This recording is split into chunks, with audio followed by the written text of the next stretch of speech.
What are the stats for the dagger? I mean, it is technically just a dagger. A decoration dagger. Yeah. Decorative. Oh, okay. I mean, obviously, like if you was able to find whatever ritual he used to turn himself into a lich in the first place, I guess you could use the dagger for that. It is a ritual dagger. But for now, just keep it as some sort of artifact. You don't have to carry it around with you. You have a house. You can always keep things at your house. And I would go so far as to say we could potentially put, like, if there is something you want to keep specifically at your house, maybe put like a brackets capital H or something, just so we know you don't actually have it in your pocket. Whatever. Yeah. Because obviously that could affect things like, for instance, when you failed that roll, that a push roll, and we broke your gun, for example. Knowing what you have and don't have on you could be useful. But yes, it's not D&D. It's not a magic weapon. It doesn't give you any sort of bonuses like that. Right. So let me just quickly grab my rulebook. A pile of rulebooks. Tommy made me go through so many fucking D&D books while we were making his character. I've just got a fucking stack. Right. Your bookshelf thanks you. Yes, I'm sure it does. So, you have your sheets, gentlemen. You have your dice, including Pel's massive D percentiles on the table for some reason. I cleared up all the handouts from the previous thing. The only thing that's still kicking around is the library bonus and the symbol. I don't know if you want that or not. I guess we can clear the drawings off. None of that matters anymore. Correct. Mundo.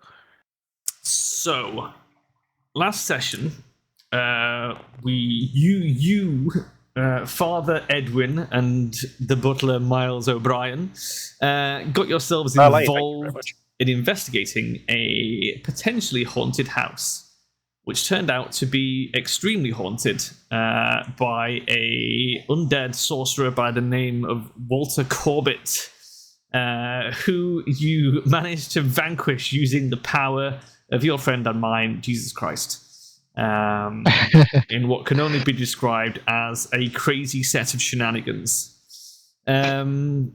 You managed to escape the haunted house with your life and sanity intact, which is quite the achievement. So congratulations for that. Sanity? What is that? Can I eat that? Maybe. Depends how insane you go. So, carrying on from there, we're going to go into the next scenario, which is going to be Edge of Darkness. This takes place in the summer of 1923. So this is about 3 years later. Okay? Before we begin, we need to do one little bit of housekeeping. And that is that you guys need to basically figure out how you know Rupert Merriweather. So this man is in his 60s, and he is someone from your past that you essentially trust. Someone whose word you trust in, who you consider to be of sound mind, have no reason to doubt him, and we're gonna figure out why that is. Now, obviously, you two met during World War I, so this is probably someone you know from before then. So you know this independently of each other. Now, there's multiple ways this can go. So as your mind starts to think over the potential connections you can have to this man, I'll run you through like a few examples. So it could be that he's a family friend, like maybe he knew your father or your grandfather, and so was often like maybe around the house. It could have been like a work colleague or a friend. It could be that he was involved with you in some sort of teaching capacity. Like Miles, a teacher. Yeah, Miles, for example, was in logistics in the war. Maybe he was your driving instructor. Edwin, you know Latin. Maybe he was your Latin teacher. I was going to say it was my school teacher. He could be a school teacher. that would be fine. There's all sorts of things that it could be. So Is the old man at the corner of the road who say random shit every Yeah. time you pass him No. for years? He's definitely not the town crazy. That will not You work. sure? I am sure. I'm absolutely sure. Well, if I say I drop by 40 sanity, would it work now? Ooh, maybe. You want to spend sanity to adjust Rupert Merriweather's sanity.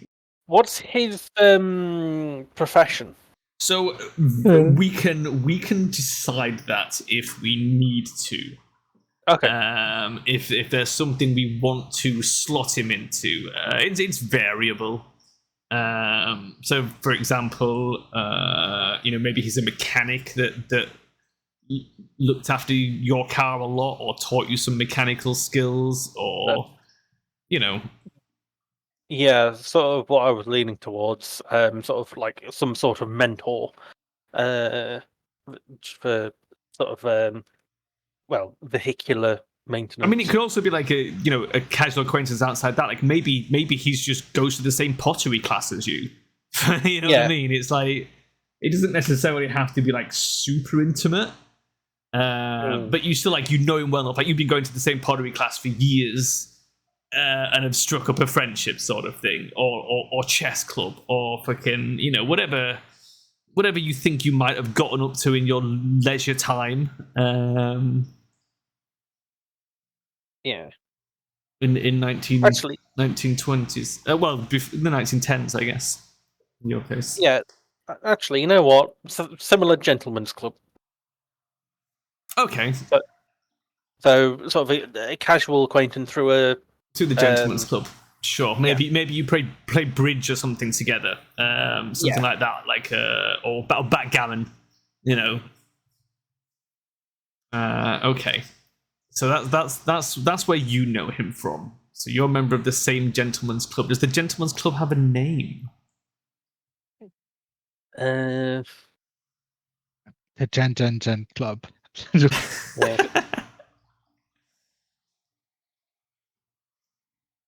Come back to me on that one. Yeah. What about Edwin? How does Edwin know Rupert Merriweather? I mean, of course. I mean, I would say it would be at start. I would say a teacher, but it could just be a guy who come for years at the fucking church. Yeah, or does he have to be? You can know him through the church if you want. Maybe he's maybe he could be the treasurer or something. Or maybe he was like, I mean, how old are you again?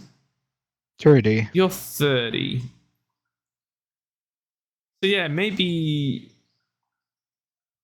I'll go with the. I'm just wondering because at the moment he's not in Boston; he's in Arkham. That bodes well. Yeah. Okay. So it could be that he moved away. I mean, let's go with the. Or it could be that it could be before the war. You went to the church in Arkham. Yeah. Like maybe you didn't live in Boston your whole life, right? All we know is that you guys live in Boston now, but maybe you just bought property in Boston after the war. Wanted to run away from my family. Well, neither of you are committed to a birthplace yet, so it's not too late to put that elsewhere in the world.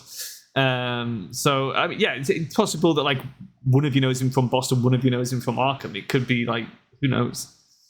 Yeah. So we'll say you know him through the church then, Edwin, where he was. Well, let's say the treasurer, something like that. Rather than being a fully religious role, it was more of maybe an accounting kind of thing. Puts him in a position of trust. And Pell, he taught you. What did he teach you? He taught me well, he taught me about the sort of the etiquette of birds and the bees. An etiquette. I mean, it doesn't have to have taught you something. You met through the gentleman's club, right? So no, yeah, but it's from there I picked up Maybe he certain gave you social skills, which- guidelines on etiquette. Yeah, Okay, so you bonded Because he's had- over conversations about which spoon is the most important spoon. That sort of Yeah. thing. the name It's not the spoon the most important. Yeah. the name of the club I'm thinking is called the Bohemian Club. Oh, that's good. Yes, the Bohemian Club. Love it. Okay. Yes, it's not the spoon that's most important, Urquhart. It's the fact that there is no spoon. Because we only have fork. I was going to say, when someone invented the spork in 1920. Yeah, there's the first when was this invented Google moment. When was the spork invented? 1874. Yes. Okay. Maybe he invented the spork. Actually, you know what? I want to change it from the Bohemian Club to the Spork Club. Okay. What about the Bohemian spork? Okay, so name of club aside, you are both associates of Rupert Merriweather, one way or another. And in the summer of 1923, some 3 years after your crazy shenanigans in the Corbett house, you both independently receive a letter from Rupert Merriweather. Surprise! Are you gay? Yeah, that's his letter. Yes. No, just reading something else. There's I'll copy it, but there's something called the Fred, which is officially called the Field Ration Eating Device, or humorously, the fucking ridiculous eating device. Right. Which is a combination of a can opener, bottle opener, and a spoon. Amazing. Yes. Was this something issued to the troops in World War II by any chance? Yeah. Typical. Okay. Thank you for that. So, you've recently been contacted by Rupert Merriweather, an aging man you have known for some time. Merriweather is unwell and seems not long for this world. He's asked you to meet him at St. Mary's Teaching Hospital in Arkham at 1 o'clock on Thursday. You haven't seen the man for quite some time, so this urgent summons appears to be quite important. Perhaps he has something to tell you before he dies. So, I would say, let's say that Edwin knows a little bit about Arkham. So Edwin would know that St. Mary's Teaching Hospital is like quite a advanced hospital for the time. So it's the kind of hospital that is available to the wealthy patrons. It's not the kind of thing you're going to find plebs in.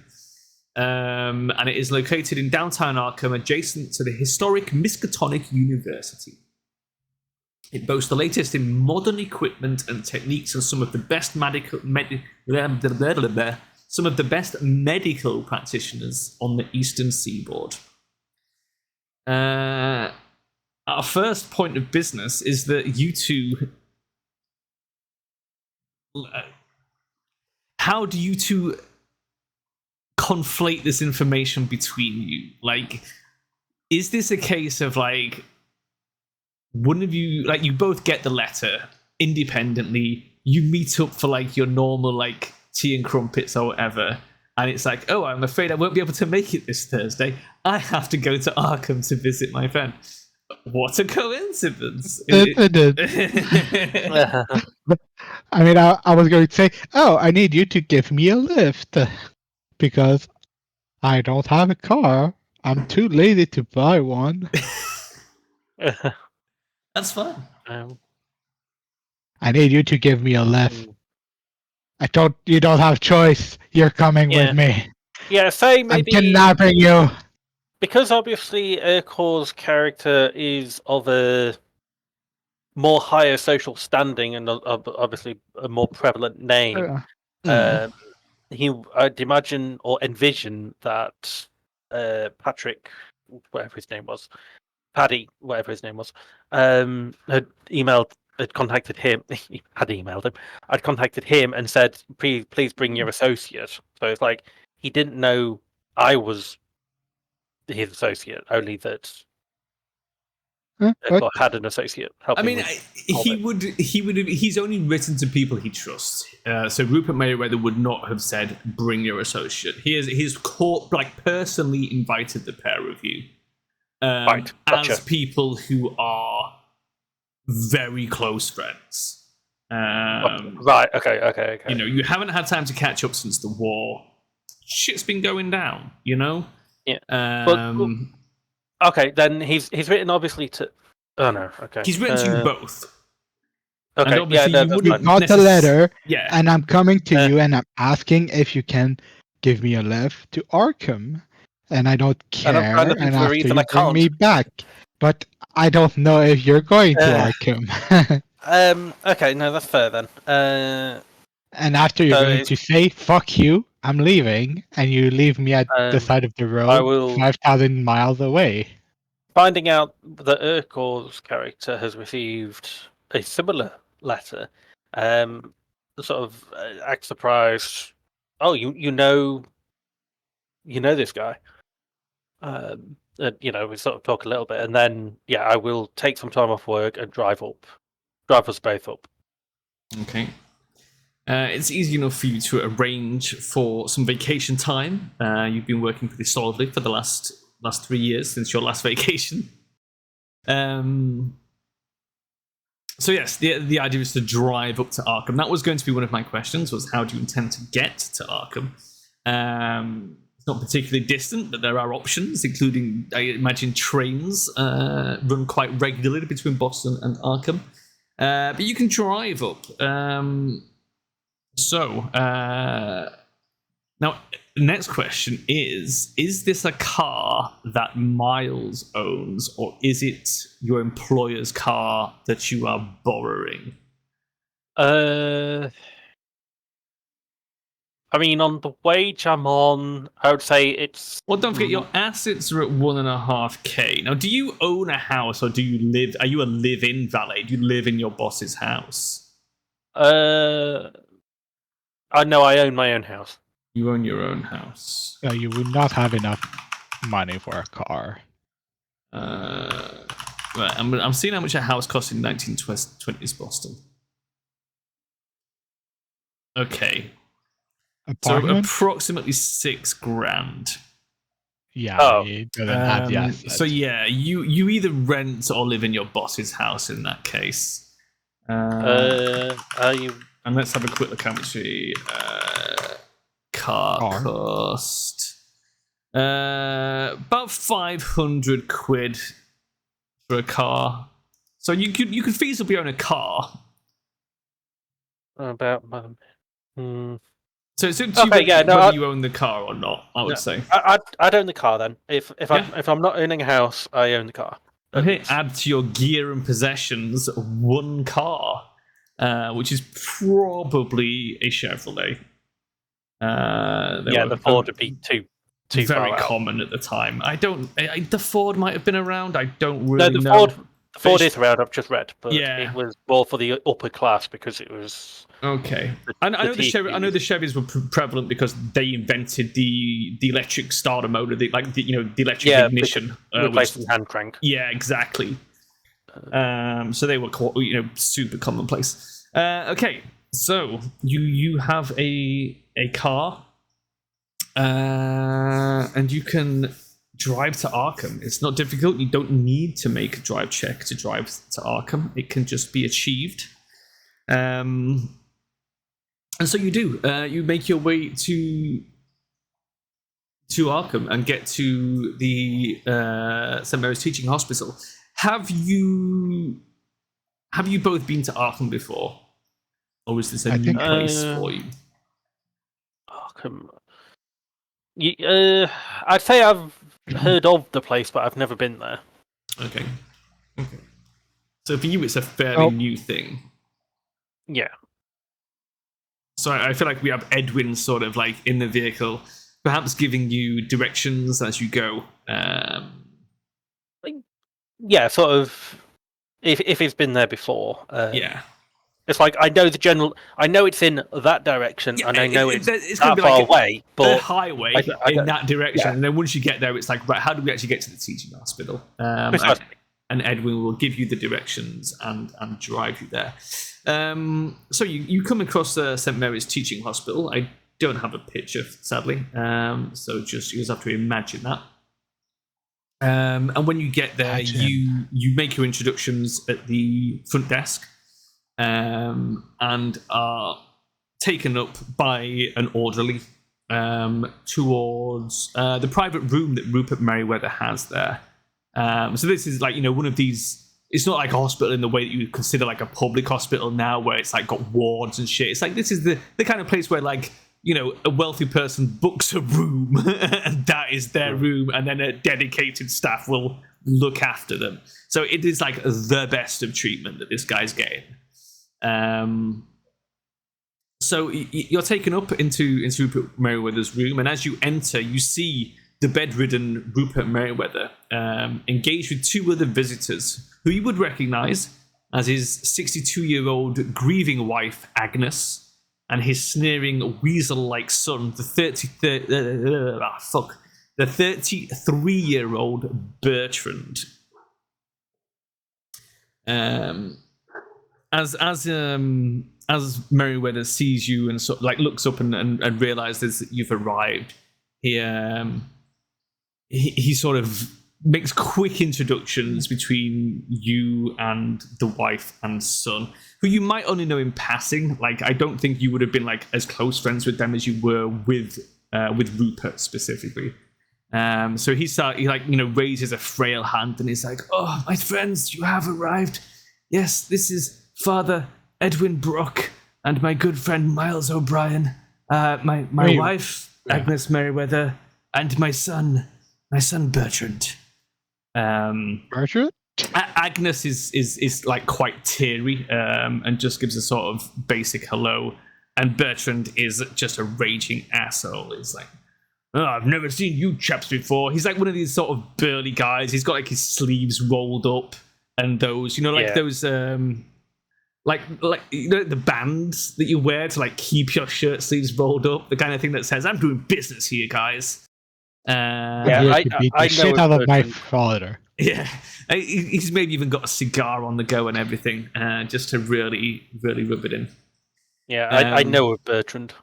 Yeah, I think everyone knows Bertrand. That gentleman's club. He is quite a boisterous, vocal member, shall we say? Absolutely. So Rupert says, he sort of like he's got Agnes's hand in his, and he says, I need to talk to my friends now, Agnes. It's quite important. If we could have the room, please. And Bertrand's like, "What? You're just gonna leave him in here with these assholes?" I don't know why he talks like that now, but he does. Rupert, having a bit of an identity crisis there. Rupert is like, "Please, my son, please, for me, this is most important to me." And Bertrand's like, "Well, okay, but no funny business. We'll be waiting right downstairs. Come on, mother. Let's get out of here." Yeah. he gives me the stink eye. Yeah, absolutely. He mentally flips you off. You can feel it.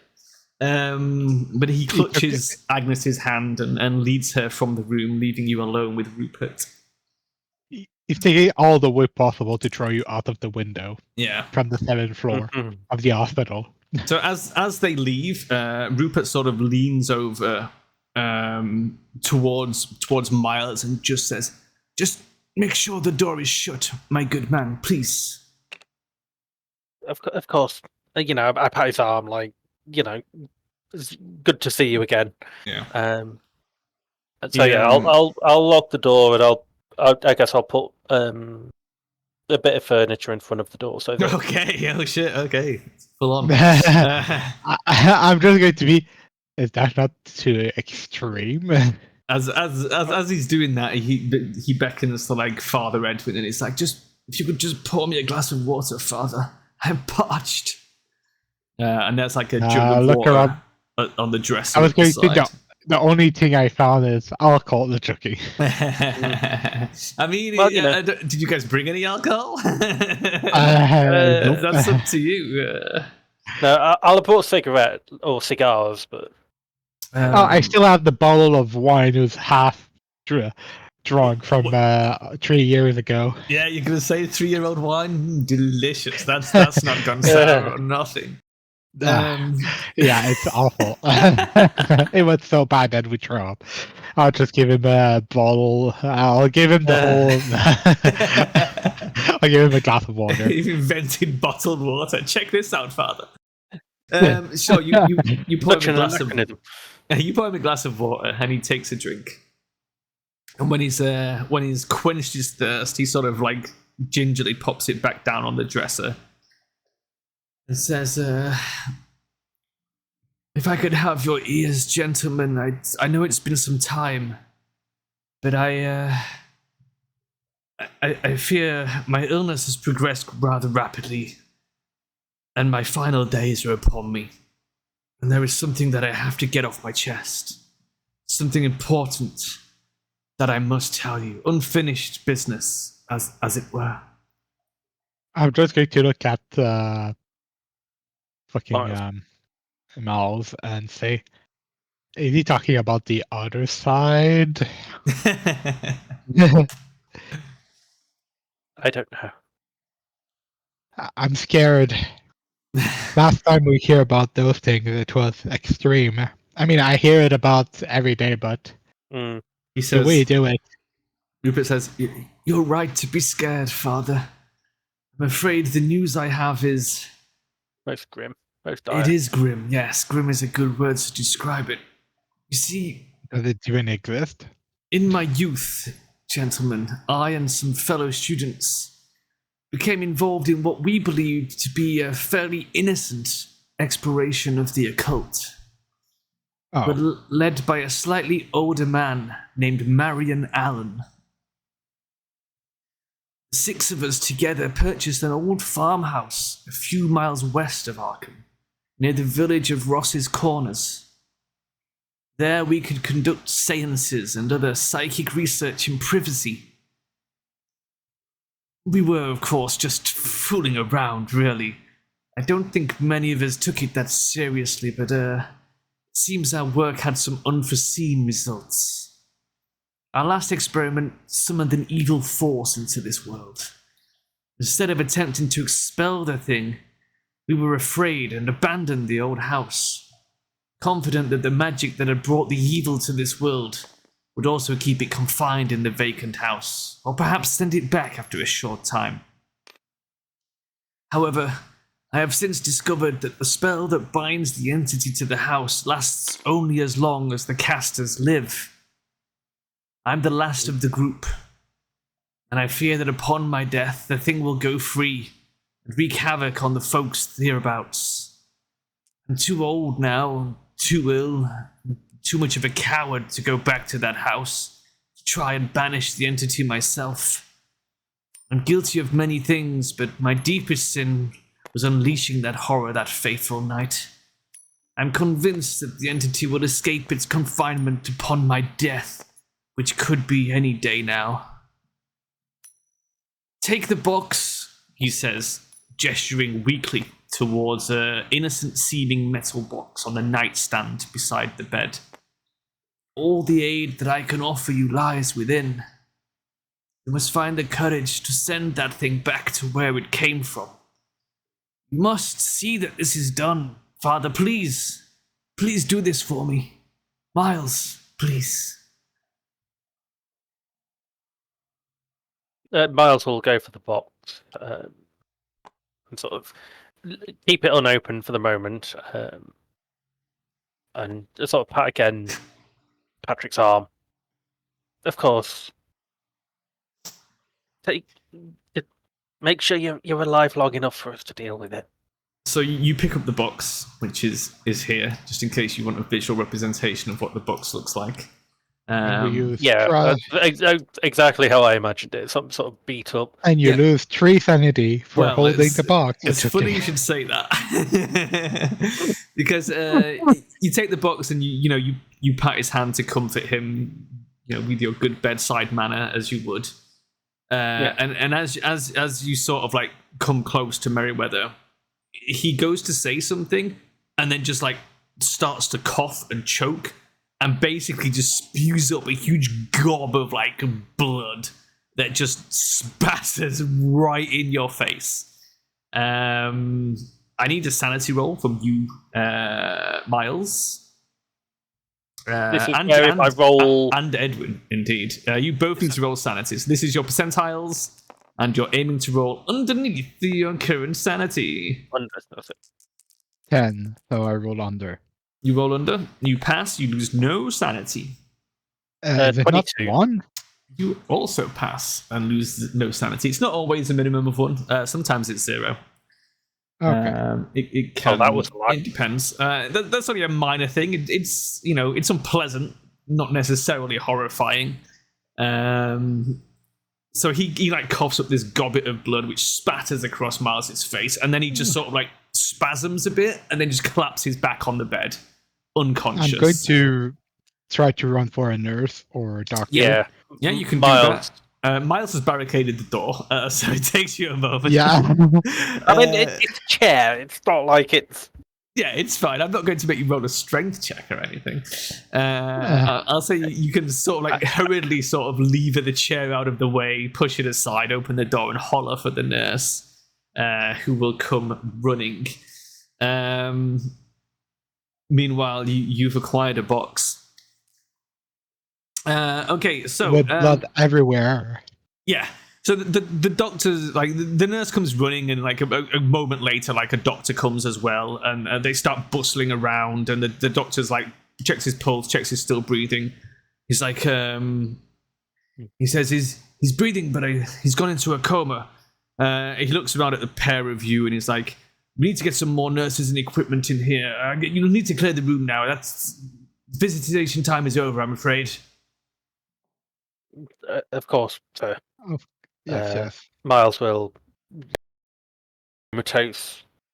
I mean, you have blood everywhere on top of you, so... Yeah, it's like I'm dabbing at it with a handkerchief or like a bandage that I've just picked up off the side. Yeah, that's I hope you brought more clothes. The nurse is also like, like wiping down Rupert's mouth now, clearing his airways and stuff, and then they probably like the doctor probably like injects something into the saline bag at the side,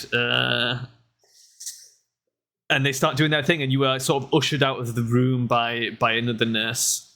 So the last thing you see of Rupert Merriweather there is a very pale and blood spattered man who looks like he may be dying any day. So you make it outside with your box. What is your immediate plan?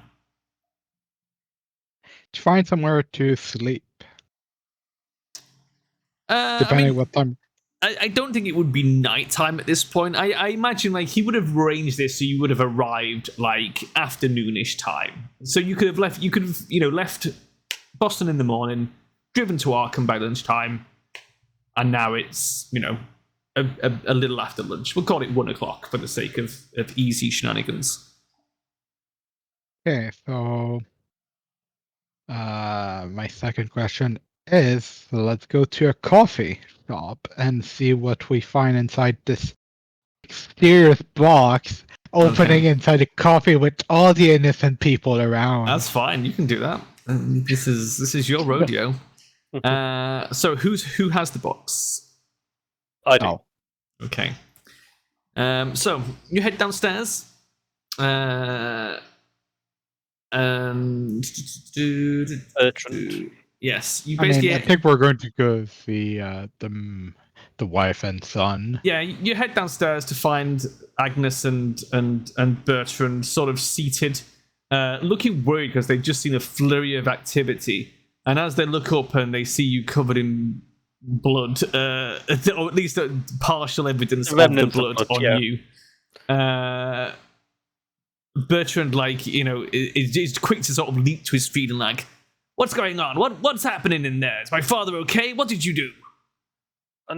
We just talked, and then he slipped into a coma.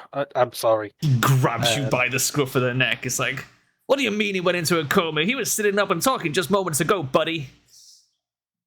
I don't know what to tell you. Fine until you came along, pal. I try and sort of use the box to like block the.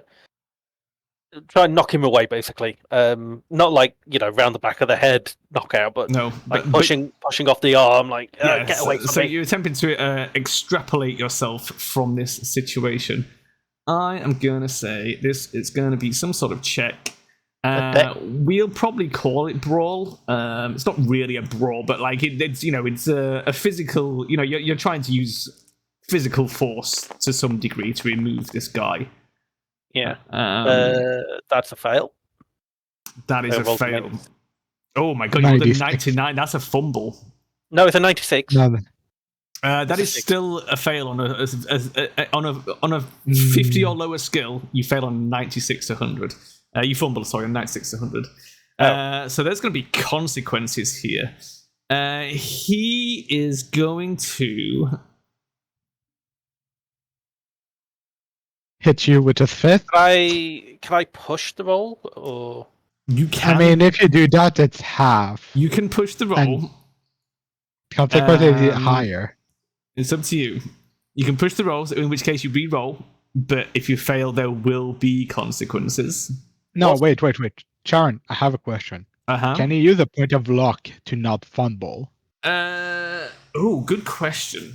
I was just wondering whether you can even. I don't even know if you can push a fumble roll. Let's just have a quick rules clarification. Time out. Time out. Open to the rulebook.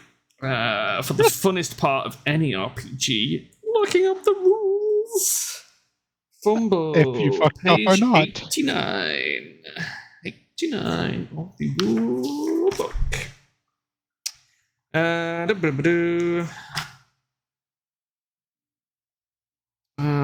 It does not specify. So let's quickly check the rules for pushed rolls. I mean, it would not be a push roll. Maybe it would be luck. No, but it's to see whether you can push it. If you can't push it, you can't spend luck on it usually. 84. Pushing the roll. Make the push roll that goes must be achievable. Look, sanity, combat rolls or rolls for damage cannot be pushed. It doesn't specify, so you can probably. I'm going to say you can do it. Let's also see about spending luck, though, to see if you can bring it down from a fumble. Spending luck. After the player has made a skill roll, luck points may be spent to result on a 1-for-1 basis. You cannot spend it on luck rolls, damage rolls, sanity, or rolls to determine sanity loss. None of which apply. You can push roll or spend luck, or both. Can't spend luck on a pushed roll. Criticals, fumbles, and fire malfunctions always apply and cannot be bought off with luck points. Here we go. Okay, well, that's the luck points, but what about the... So I'm going to say you can push it. But I can't spend a point. But you can't spend the luck point on it. Okay, do you want to make a note of that somewhere? I'll remember it. It's cool. Do I need to roll under 40, right? Yes. Or is it... No. But even so, even just failing, it'll be better than fumbling, I guess. I mean, what is your brawl? Well, I'm going to say first off. Okay, that's fine. Okay, that's fine. 42, so it's a fail. It's still a fail, but I'm going to say, in order to push this, you've had to be more aggressive. So what's happened is he's grabbed you by the cravat, as it were. You've tried to shove him away with the box. He hasn't yielded. You realize he's just completely fucking unmovable, and so you've had to try for something bigger. And in this case, let's say you tried to trip him, okay, to try and get him off, because it's that, or you try and punch him. Which would you prefer? Like, this is your push roll. What did you do to try and like overcome this vice-like grip he's got on you? Try and use his own weight against him. Trip. Yeah, so essentially like a bit like a trip. Yeah. Yeah. So I'm going to say sort of like contorting my body in a way to sort of, because he's up in my face. So I'm gonna say you go for the trip, but like Bertrand is quite a beefy man. I mean, you're not like unbeefy yourself. You're both like fairly strong guys. But Bertrand is quite a stocky geezer. So as you go to like trip him, it does not go your way at all. And in fact, I'm going to say that you take 1d3 damage as he in fact trips you onto the floor. I can probably grab a d3 because I know the default set here didn't have them, but we have them on the D&D table. I just rolled in Steam. Okay. Oh, fuck you, Steam. What do you get? Hit 3. A 3. Okay, you lose 3 hit points from your current down. That's as you go down hard. Like you like. I've cracked my head on the chair. You're like scuffling. He trips you. You go down, and you like you on the chair. Your knee like slams into the floor. You land badly on your hip. And like I will say that because you bought off the fumble, you don't lose the box. You still have the box, and like Bertrand like sort of like knocks you down, sees you on the floor there, and it's just like, you know, making the decision between you and his father, decides to go for his father. His mother is already sort of scuttling off up the stairs, and he just gives you another sort of evil look, this stink-eye look, and then goes scuttling off upstairs after his mother, leaving you picking yourself up off the floor. And now we know why I hate Bertrand. I know, right? Where were we? Oh yes, you've been knocked down on the ground. He's what? He's dying on the ground. His nose is broken. His skull is fractured. Yes, It all happened in hospital. He is crumpled in a heap on the floor, having been assaulted by Bertrand. Well, I wonder. I'll tell you what. Make me a luck roll, and we'll see if there were any nurses left that aren't upstairs to see if anyone can help you. Pell, what is? Oh, sorry. Yes, hit me with a luck roll. Look. Lower than 50 dice.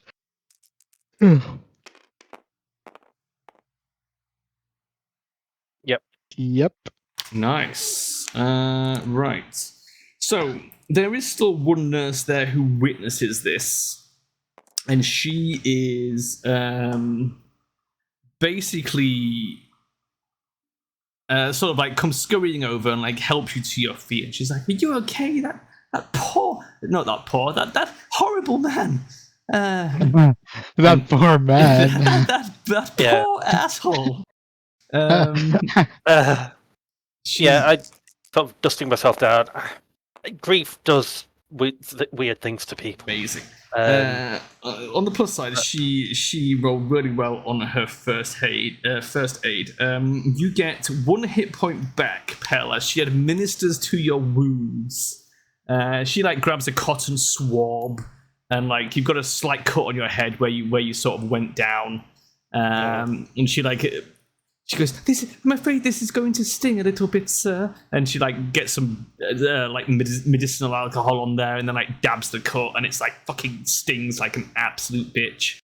I bite my tongue attempting to avoid cursing in front of womanly company. Make me a Constitution roll, and we will see if you indeed manage to not look like a massive pussy. That is a. Oh, I thought that was going to be a crit fail. No, 50, which I think is below my con. You're fine. You managed to grit your teeth and bear it like a man. You've had worse in the war. You are fine. She looks after your boo boos. And you're fine. With So you guys head out into Arkham to find a coffee shop. Do you want a coffee shop where you are sitting inside or outside? What's the vibe we're going for? I think inside. Inside? Yeah. Yeah. Sure. So you find a cafe. Are you looking for are you purposely looking for somewhere that's quiet, or do you want somewhere that's busy? I think quiet would be the best. Somewhere quiet. It's about. I'd say it was about late morning. Yeah, we're talking sort of afternoon time, like 1 p.m. Afternoon time somewhere then, around yeah, there. After somewhere that serves a hearty meal. Yeah, the lunchtime rush is probably over. So yeah, you can go in, order food, order coffee, and sit down with the lockbox. I probably should have said that he gives you a small key for it as well. Does it? I don't suppose it has a keyhole. It's just a latch. Maybe it doesn't have a key. Look, okay. When I'd he say it threw would up have a blood, the key. key came out. I would say it would have a key given what he was talking about. We'll Was say basically his deathbed confession. he was palming you the key as he threw up the blood. That's a thought. Do I need to roll to see if the key got lost in the scuffle? Ooh. Seeing as I fumbled. I say let's do a luck roll and we'll see. Hold on. That's not my roll. I'm just zooming out.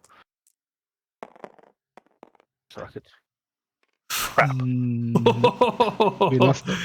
Double crap. So you're about to order food when you realize, patting down your pockets, that you don't have the key.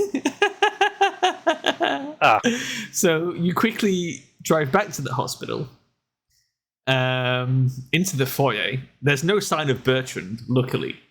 But now you need to see if you can find the key. This will be a spot hidden from the pair of you. See if either of you can actually find the key. Otherwise, we're going to have to get creative with how you get into the box. 27.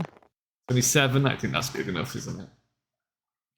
39. It's enough. Below. Yeah, it's enough. Okay, if you both pass, tick your box.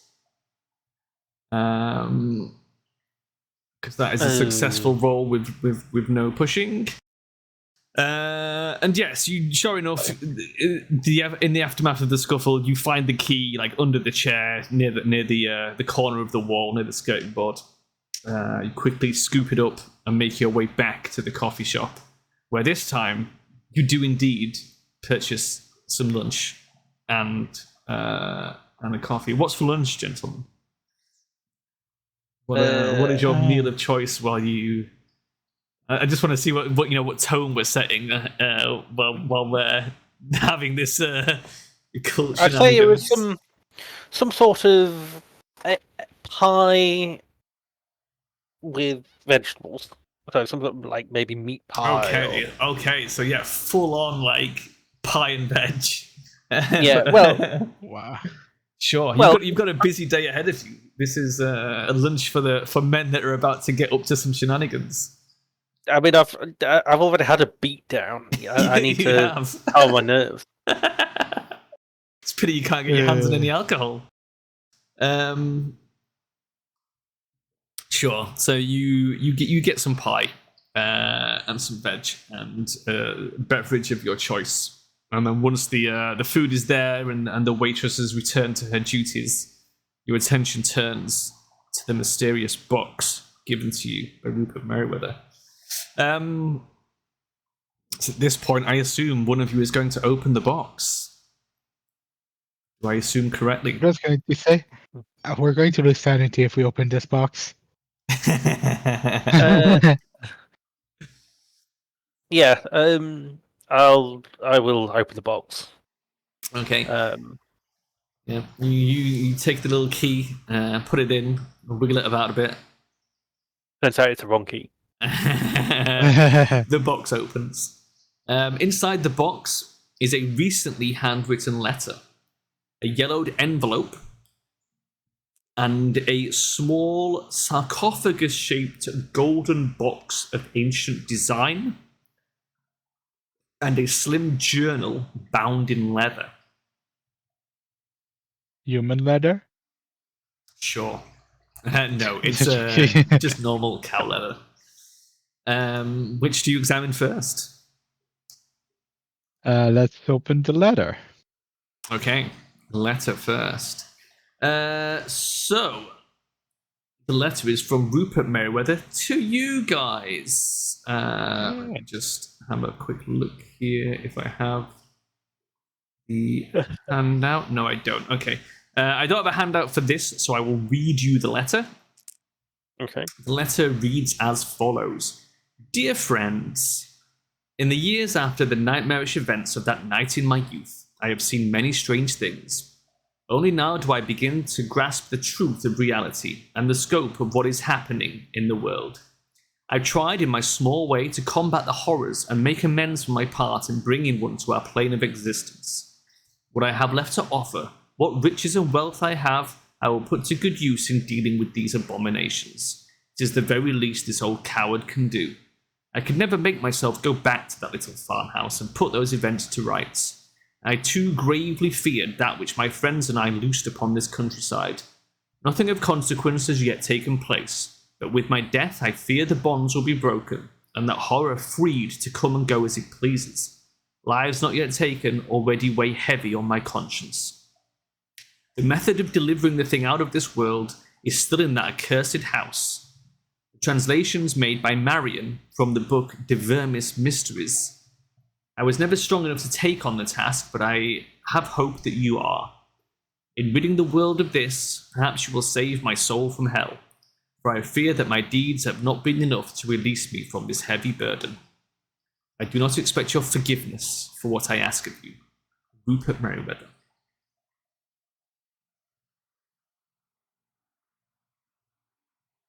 Are we good with that? Is there any bit you would like reading again? No, I think that's good. Mm-hmm. Okay. Right. That is the letter.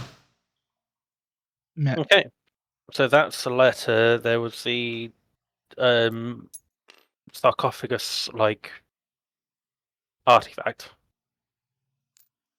The sarcophagus artifact. Okay. I mean, I would first look at the journal before starting touching things who are going to be cursed by sanity drop. But I mean, hey, you can read the we journal have- whilst I'm looking at the sarcophagus-looking Okay. artifact. and losing sanity, sure. Sure. So we'll start with the golden box and Miles.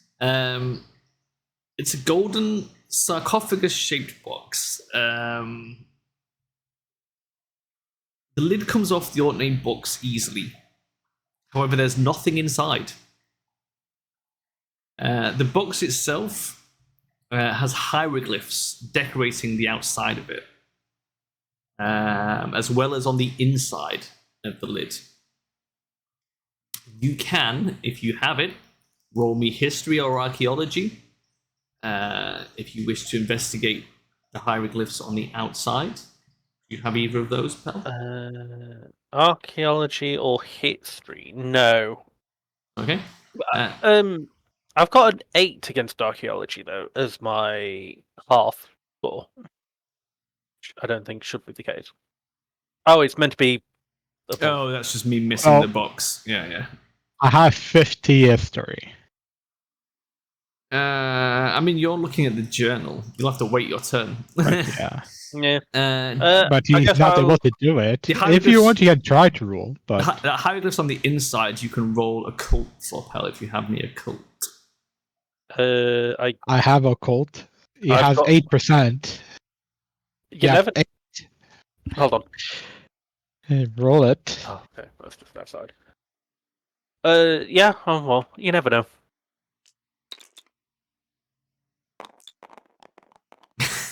And you rolled a fumble. That's a fumble. How the fuck did you do that? You're sort of turning it round to like look at the various bits of it, and like you're like, maybe I do recognize these symbols, and you drop it in your pie. God. Yeah, like gravy splashes onto your shirt, which is now already blood-stained. Now it's got a gravy stain on it as well. There's a pea that goes rolling down your tie, leaving a trail of gravy in its wake. Oh. And now you've got gravy and peas all over the box. Edwin looks at you disapprovingly. He's like reading the journal. He just sort of looks up at you like, "What the hell, man?" Yeah, just shakes his head and then goes back to the journal.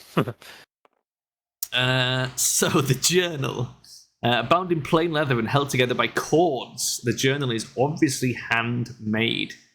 Its entries date from June 1876, when he invented the spork, to May 1881. The ink has faded with age, and a language English roll is necessary. Oh, sorry, it is unnecessary. Wow, what an asshole! Who wrote this? Trying to fuck with me. I mean, I can roll. I have 85 No, English. it specifically says a language English roll is unnecessary to understand it. Reading through Why all would you the need a entries roll? will take you about 4 hours. It is a full, there is a full book here to read through. So bring the coffee. Yeah. So yeah, I mean, are you planning on just chilling here for 4 hours while you read the journal? I'd say we are finding were motels a thing in 1920? And then Yeah, sure. And these dates do not match the handouts that I've got for you. last time where we had one was after in the future. Yeah, I know. I'm not going to give you the handout sheets. I will just read the journal when we get to that stage. Okay, motels were in 1926. Okay, so maybe motels don't exist then. There would be like a.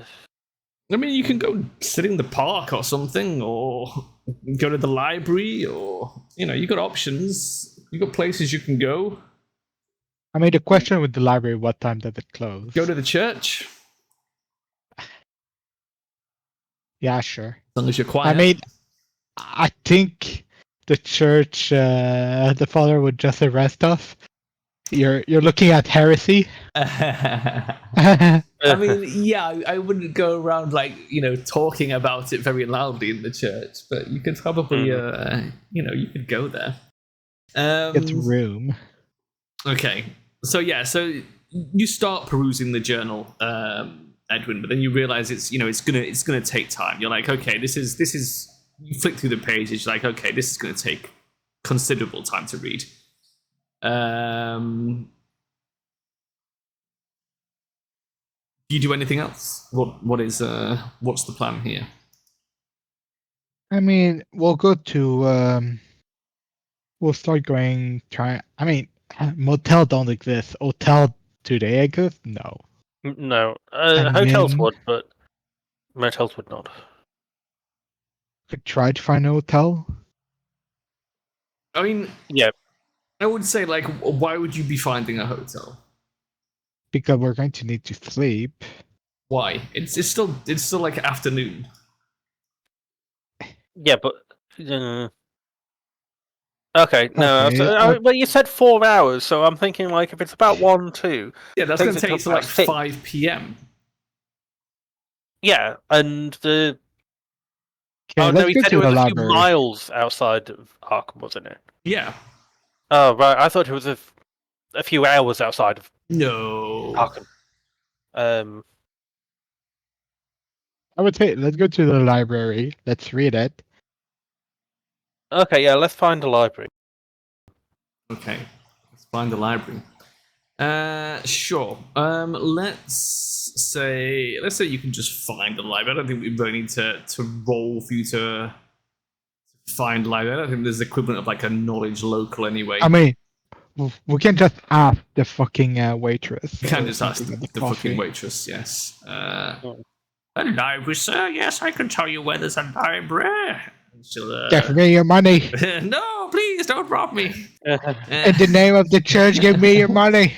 What kind of priest are you asshole? No, she'll give you directions to the public library. And you can head there and read the journal. Okay. Do you investigate anything else between here and that point?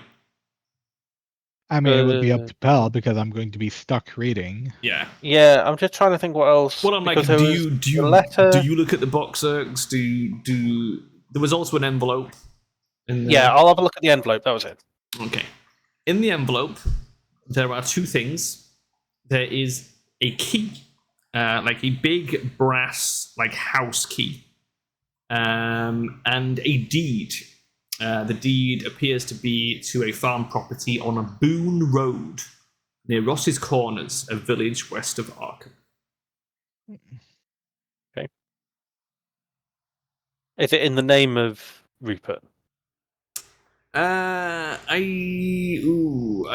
don't know how deeds work. They just say, like, the bearer is the owner of this property, don't they, or something like that. But sometimes you do have to have a signature on them to show at least.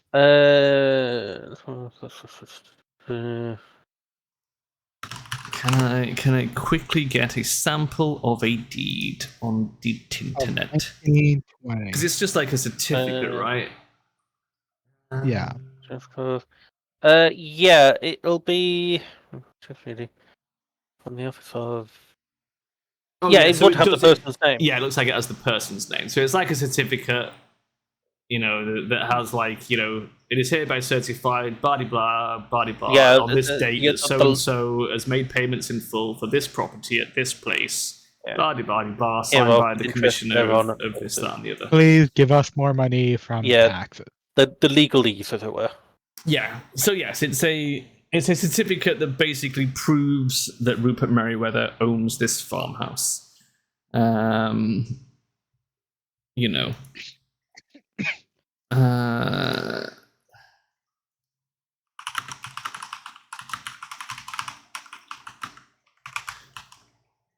So yes, is that it? Do you from there to the library? Yeah, we good. Okay, so you head to the library and settle down to read the journal. There are a bunch of entries in here, as I said, covering a 5-year period from 1876 to 1881. In faded ink,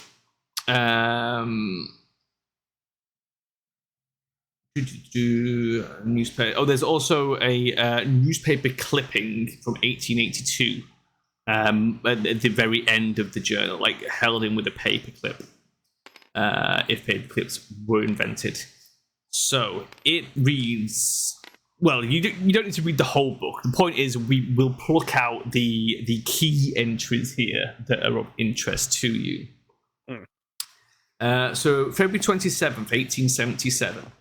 Marion Allen has acquired an artifact, purportedly Egyptian. It appears to be a small sarcophagus of gold. Inside is a large piece of amber, which entraps a specimen of some unknown species of arthropod. Allen is very excited as the box corresponds to a description he found in an ordinary reference volume in the university's own library. Allen says that in another book, The De Vermis Mysteries, is an explanation of the powers of the box. The text says the small animal trapped in the amber is actually the host to a bound djinn, a guide to the spirit world.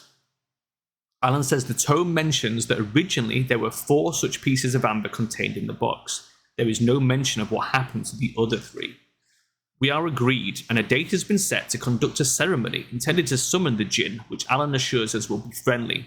We have chosen the night of Saturday the 18th of March, the night before the new moon. March 19th. We began the ceremony as Allen instructed, according to that described in De Vermis Mysteries. A fire is set in the fireplace and a pentagram chalked on the floor, marked with appropriate symbols and illuminated by 2 black tapers placed near the centre, flanking the piece of amber with its entrapped spirit. The others sit in a circle, while I, the designated watcher who guards for malevolent spirits, sits in the corner of the room. At least I get the comfort of a chair, while the others can look forward to sitting on the floor for hours. Alan throws a handful of powder in the fire, producing an evil-smelling smoke and dampening the flames, which now burn a sputtering green and brown. Those seated on the floor begin the Latin chant Alan has transcribed from his book. After nearly 2 hours, I see a trail of smoke circling up from the piece of amber. Its surface seems to be bubbling and melting. Can this be? Have we finally achieved success? I can see a form. March 20th. We have finished with our plans and have sworn a pact never to speak of what happened last night. We have satisfactorily explained the death of poor Robert, and in some manner the madness of Harold. The sheriff accepts the explanation of a carriage accident. We planned it well. Robert's neck was broken in the fall, we told him. Harold struck his head on a rock when the horse's leg broke and the carriage rolled. Would it be that it was only that? For the rest of us, we will be forever changed by what we experienced last night. I will write down the true events so that they are not lost completely. The thing formed in the center of the pentagram, shapeless and nearly invisible. Its terrible voice should have given us a clue, but we were so foolish. It spoke, then Alan cast that damn powder on the gin, the dust of Ibn Ghazi, he calls it, and that's when we could all see it clearly. Words cannot adequately describe the faceless thing with 1,000 names. 1,000 mores. It roiled and bubbled, never fully revealing itself at any one time. So terrifying was its aspect that I was frozen in place, my pen falling from my nerveless fingers. Cecil and Alan seemed as lifeless as myself, while a short, sharp cry issued from Crawford's mouth. Robert, however, rose to his feet, and before anyone could stop him, stepped forward as though to embrace our horrible guest. With its arms, or those appendages that seemed most like arms, it took hold of poor Robert and twisted his head around as though he was a doll. The lifeless corpse was then thrown back in Harold's lap, and that's when he began that damnable shrieking. The shrieking that hasn't stopped since, even after we handed him over to the sheriff's men. We still had a chance, apparently. Alan now believes that if we had kept our wits, we could have reversed the summoning and forced the creature back to wherever it came from. But Crawford panicked, and mistakenly believing that it would dispel the creature, reached forward and destroyed parts of the pentagram, breaking the seal and ending its effectiveness. Released from that binding symbol, the thing, with a screech that could only have been unholy satisfaction, was ejected from the house, disappearing out the window as a roaring, screaming wind of boiling colours. March 24th. Alan intends to leave Arkham and travel to find a solution to this crisis. He said that he intends to seek out occult scholars in New Orleans. I pray he is successful, but my hopes are not high at this point. He insisted that I be custodian of the gold sarcophagus and not show it to anyone. What's even more odd is that he instructed me not to visit or even live in Boston. I can only guess as to why, as he will not tell me his reasoning, apart from his insistence that it is for my own safety. Marion still thinks that the thing could yet be destroyed, or at least dispelled, but none of us who remain have the stomach for such an undertaking. I hope he can find a way to safely banish it without another of us falling to its malevolent grip. March 26th, 1877. We now believe that the spell we cast to summon it inextricably bound the thing to the house. Alan went back this morning to retrieve some of our belongings and store our ritual accoutrement. He says that he heard it bumping around in the attic over his head, cursing him all the while. He said it also told him that it only has to wait us out. When we who were present are all dead, it will roam the earth freely, slaughtering and feasting.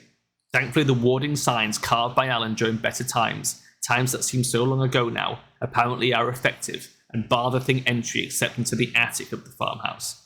I might be able to sleep a few hours tonight knowing that it's bound to the attic and cannot harm anyone else. I'm hoping for the first time since we stupidly released it from the amber. If I told him the truth, then we have time to seek the answer. If it told him the truth, then we have time to seek the answer. God be with you in your search, my friend. Right. That was the journal entries. I will summarize all that in a moment. We need to do a little bit of housekeeping. First up, Edwin, you need to lose 1d2 sanity points. No. So if one of you wants to find a way of doing that. But you gain 1 point in Cthulhu Mythos. Oh, that's even worse. So if you'd like to increase your Cthulhu mythos to 1, please. Oh my god, I'm scared. You lose 1 point of sanity. Yes. You are also able to tick the occult box on your sheet for free, which means you are eligible for a occult roll-up when we finish. Okay. Right. So, right. There's also a newspaper clipping. Let me get to that.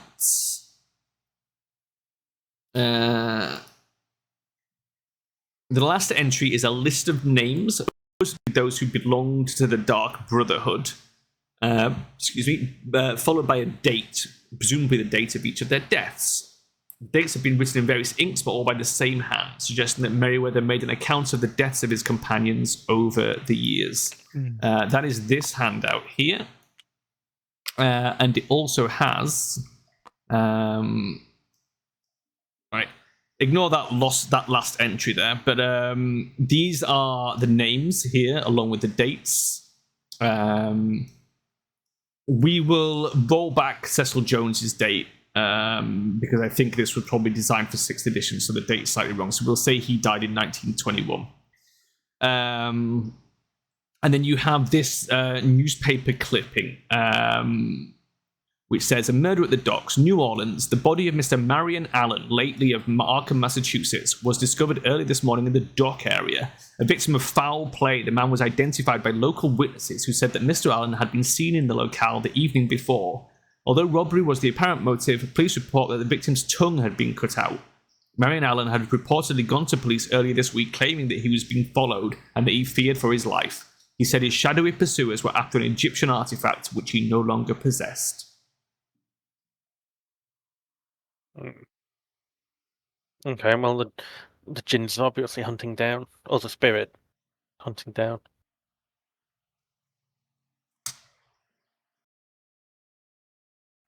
Okay.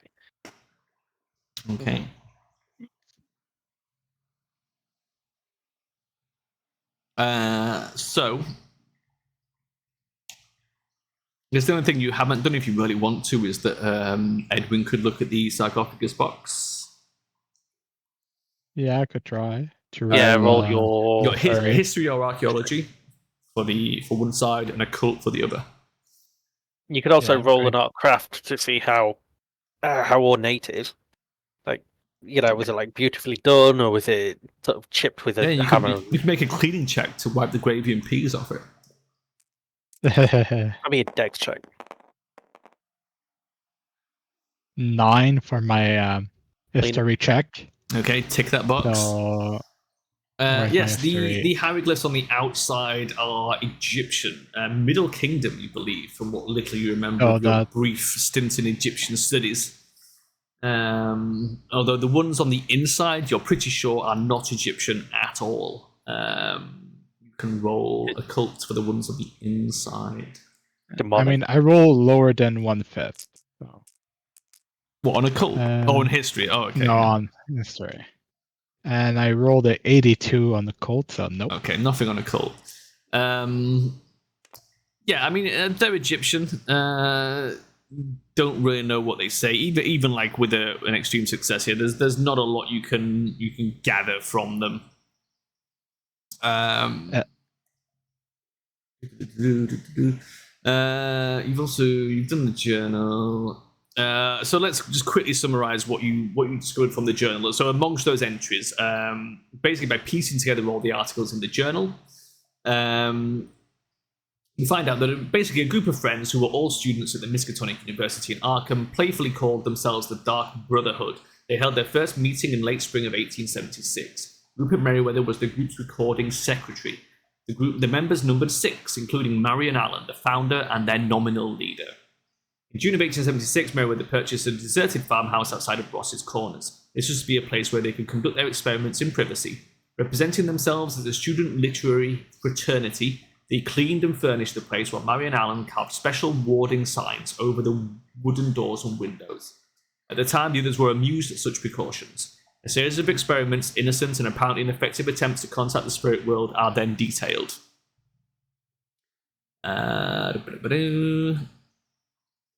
And that's your lot. Everything else you know.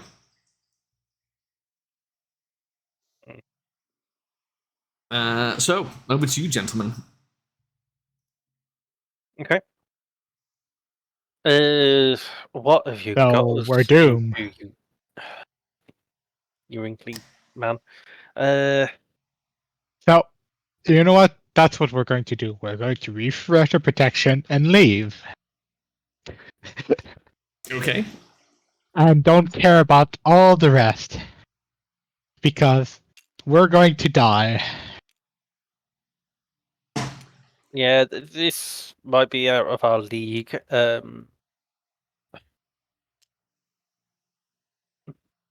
I mean, It's supposed to be a holiday. It's turning out to be a nightmare. I mean, I want a refund. it depends. I mean, you it's consider out of your league in a way. It's like you guys have already vanquished the spirit and sent it back to hell where it belonged. yeah, but we had all the item and all the information. Now we're missing. We're going to have to create ritual. We have to find shit. I'm going to have to lose my sanity. It's a hard life. Okay. And he didn't even say to us where to search, where he got all this information. We're going to have to look in the library and hope they have their shit there. And everyone else is dead. I will tell you that he did tell you. Would you like me to read his letter again? Yeah. Maybe I was just not listening. Is it typed up? Yeah, I'll tell you what. Let me see if I can. I'll tell you what. I'll screenshot it. Yeah, I was going to say if you screenshot. And I'll drop it in the Discord. Maybe in the D&D chat, so it's not obfuscating the general chat. I mean, we post already shit everywhere. I mean, I pretty much always put it in the D&D chat. Okay. No, he's talking about the other one where nothing is general in. chat.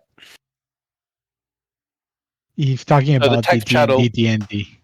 Yeah. Right. There is the letter.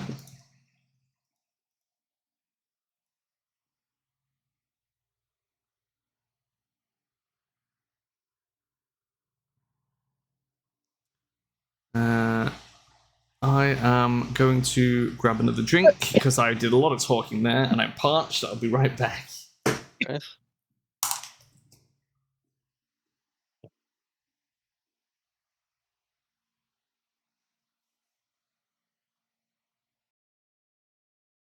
Oh, it's inside the house. Oh, wow. Yeah. So we have someone need to die to get the book. So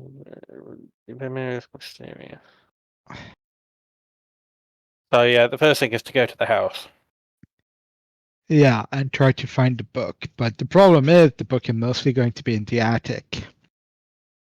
Well, it'll be in the attic or a hidden compartment in the floor.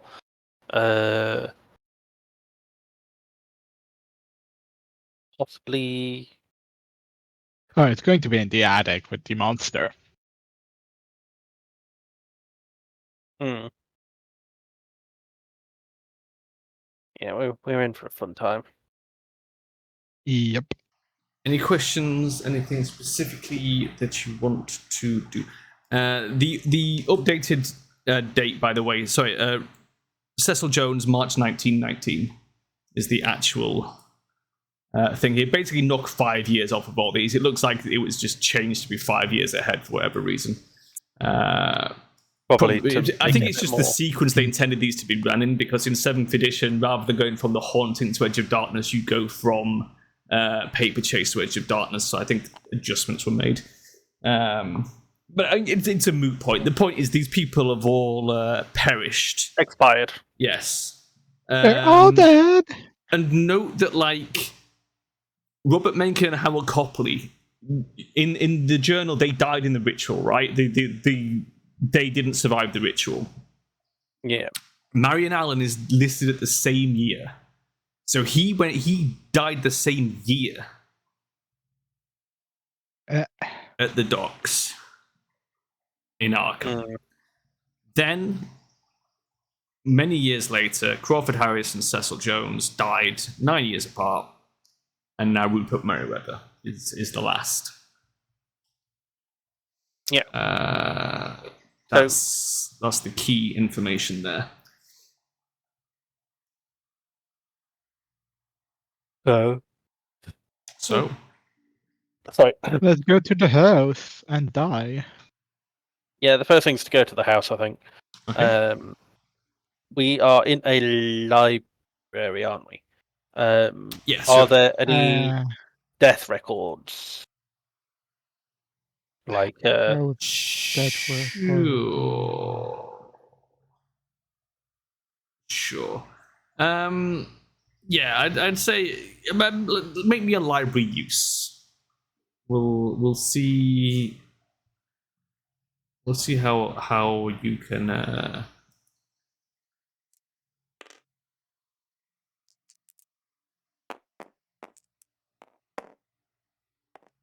that's looking promising. Yep, that's fine. What 19. is that? A hard, extreme, regular? Normal. Normal success. So yeah, you managed to like dig up some records and discover that the other two men both died of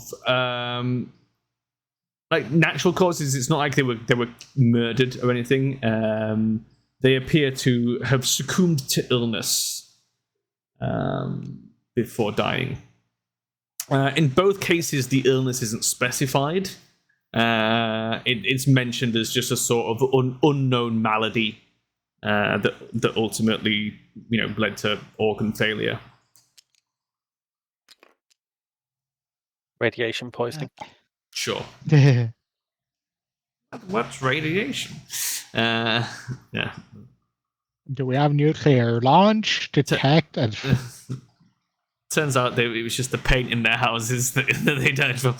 they didn't know they had uranium in the back in the attic. Look at my new watch. See, glows in the dark. Yeah. Wait, why's your skin glowing?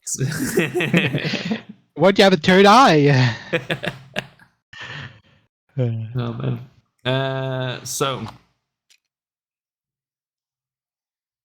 let's go to the house. To the house. To the farmhouse. Okay. So we're heading out of Arkham towards Ross's Corners. As you're driving, Miles, you can give me a drive roll. This is going to determine how well you guys can find the place, because this is not a place you're familiar with.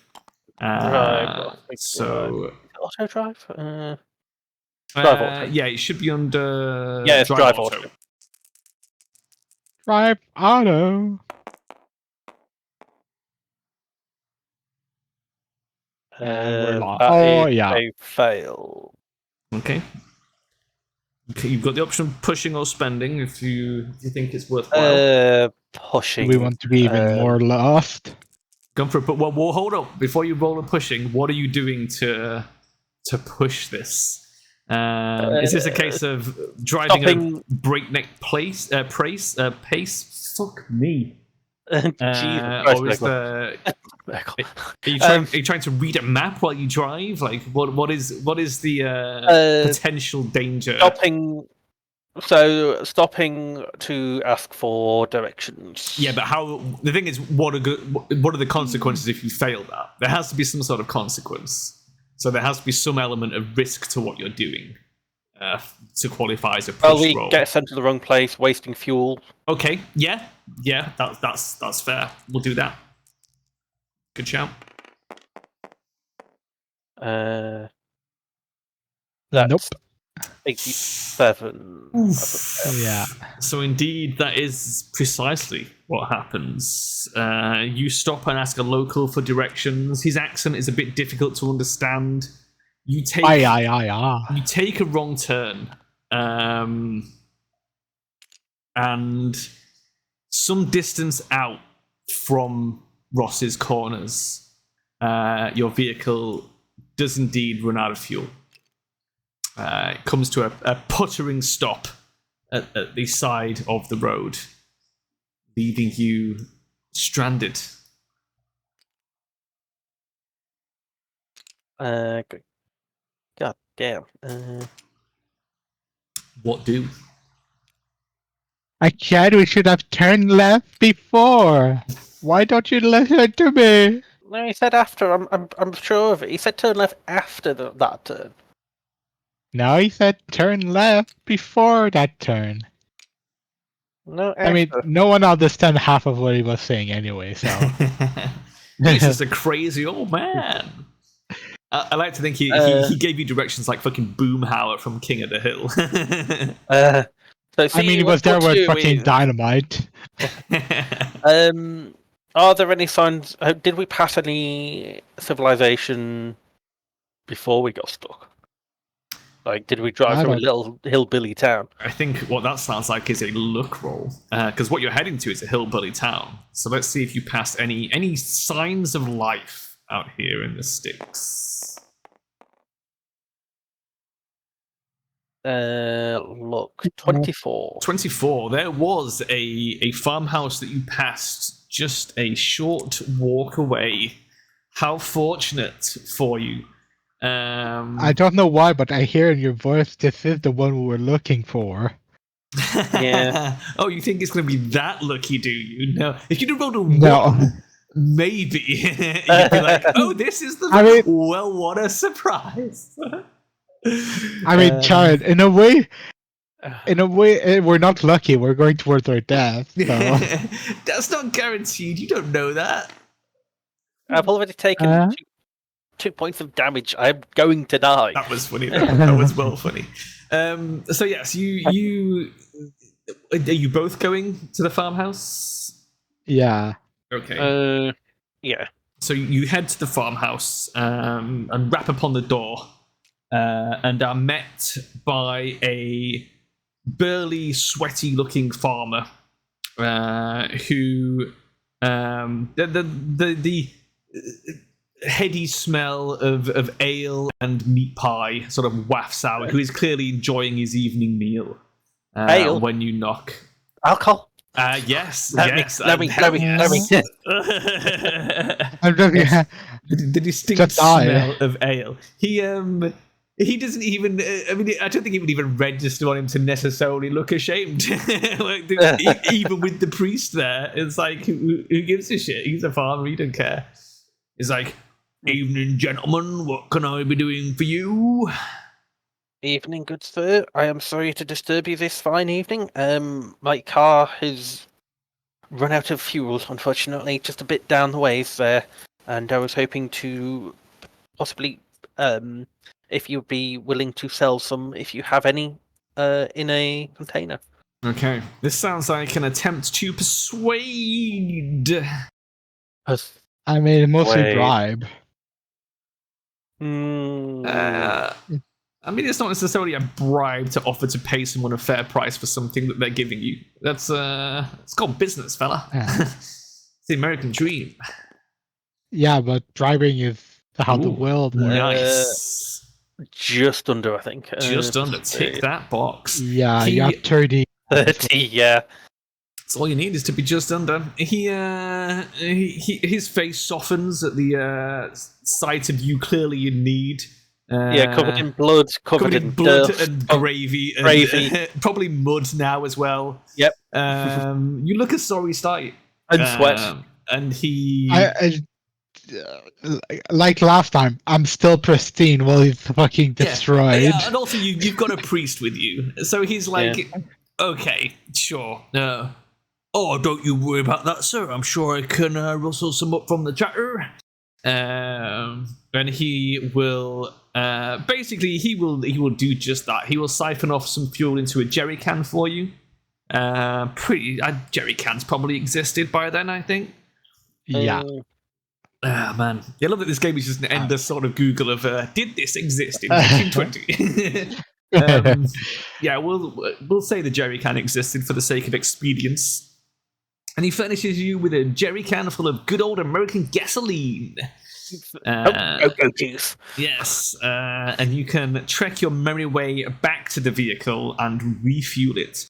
I will say that at this point, it is now 7 p.m. when you arrive in Ross's Corners. Right, Ross's Corners.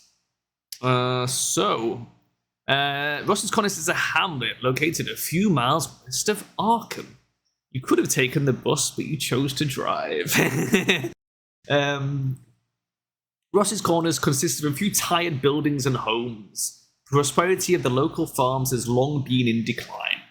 You estimate there's probably not more than 40 or 50 people living here. As you chug into town in your jalopy, you see a few notable buildings. There's a church, a general store, post office, and somewhat ironically, a gas station, as well as a milk depot. Milk depot? Yes. Yes. Milk depot. What is the plan?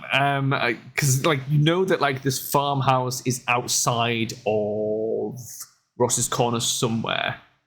You even know the name of the road, just not where the road is. So as you sort of pull into town, let's go to the gas station and fill our gas. Gas station. Fill her up. Yeah. You head to the gas station. You sort of pull in. Like many gas stations, I don't think this would be self-service. I think it would be attended service. So it's credit card didn't exist. Yeah. As you sort of pull up, some redneck mechanic guy sort of comes out. He fills up your car and charges you. You don't need to worry too much about the cash, as with the normal rules of Cthulhu. We simply assume that you can afford gas. Okay. Yeah, so don't worry about taking it from your ready cash. The ready cash is more for if you specifically try and bribe someone or something like that. It's how much literal cash you have in your pocket that you can produce at a given moment, right? Whereas the spending level is I have bought something to this value. So yeah, you pay for gas. He is surly and reticent. He is not friendly towards you at all. He communicates mainly in grunts. Doesn't make a lot of eye contact. Doesn't really pass the time of day or anything like that. It just fills your car, takes your money, and hurries off back inside. With very little of the normal sort of pleasantries you might be used to in Boston. It seems unusual, that's all, for you city folk to be treated in such a brusque manner. He had other shit to do. Maybe. Fuck you. It's kind of the vibe you get, yeah. In fact, if you really want to, you can roll psychology if you have it. That's... I mean, in a way, I would be surprised if I don't have it as a priest. Yeah, I do. You do. I have You've 50. I've got 30. You want to roll it? Roll it. I won't stop you. I have 83. 22. 22. Tick that box. So you particularly, Miles, yes.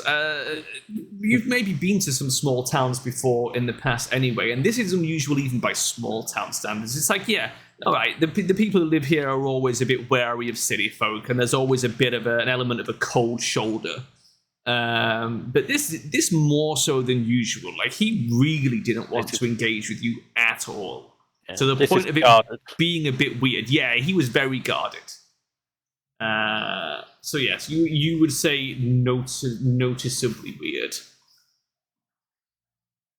If you did attempt to ask for directions, he didn't offer up anything. He, like, you know, He ignored you. pretty much. Yeah. So And this no was the look. guy at the general store, No, this was the gas station. gas station. It will then go to the general store Okay. because I am in need I mean, of. are they still open at 7 or 8? Yeah, I mean this depending what is time? Yeah, this is the it's- 1920s, my They'd guy. be open until pretty much. Probably until like fucking 10 o'clock or something. Yeah. Yeah, you head to the general store. The lights are on, and it is a general store. Is what's the word for when something doesn't quite fully encompass what it is? Understatement. It's like a general store is an understatement. This is so much more than what you might be expecting.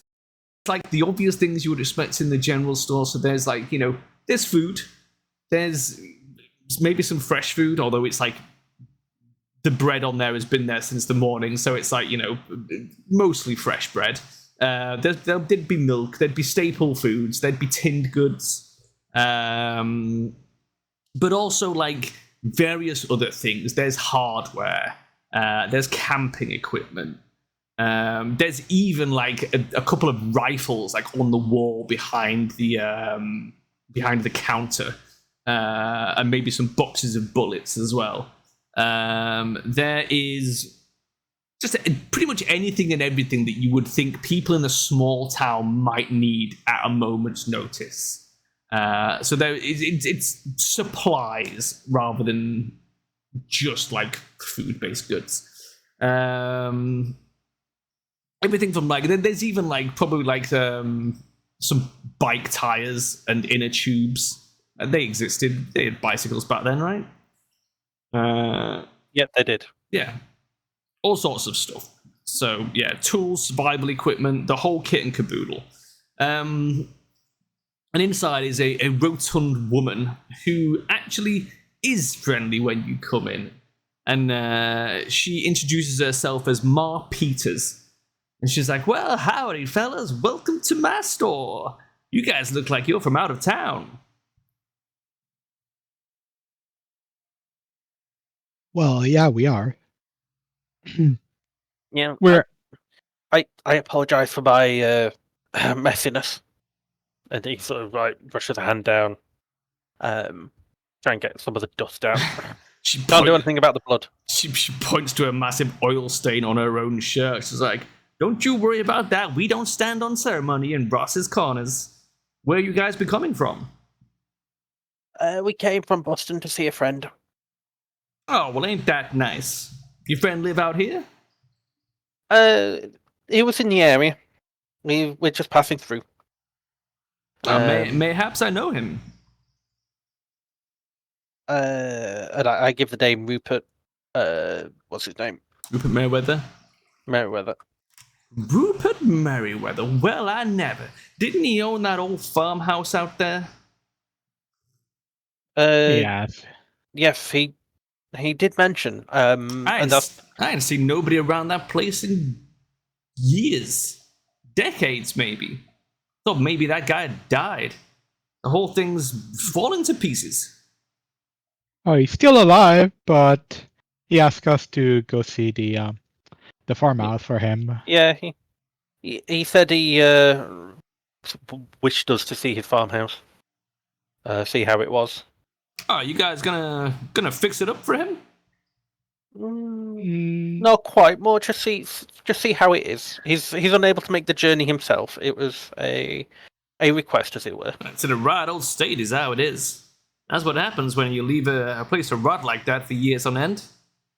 He should have sold it years ago if he wasn't going to use it. Gene. Well, it's funny you mention about that because we're struggling to find it. Are you able to point us in the direction? Yeah, I can do that. I think he was out on Boone Road here. You want to take the road north out of town? Take a left. The first left that you come to, you'll find a little track that goes for about 2 miles. About 2 miles down, I think you get to. There's an old tree that was hit by lightning years ago. It's like a broken in half, burned up stump. You'll see it. You can't miss it. That marks the turn off. Just take that turn. You'll hit the farmhouse. Thank you very much. And some more pleasantries and that, and then given sort of the time, he's keen. I'll to just pick pull out out a piece of paper or even the old notebook and just write the direction just to be sure, because we're still going to get lost. Yeah, you can write the directions down. Yeah. Now Peters is like, anything else you boys want? You need to buy anything? Do you? The mean, bread I is think still so. fresh. Get some. We'll get some food for the road. I'm still full from the pie, but Sandwich? yeah, sandwich Something and easy to eat. Yeah. what they have, like well, not bottles, but like ceramic jugs of liquid What sort of liquid? water. Holy water. Holy water. Yeah. Ceramic jugs of water. I don't think she would.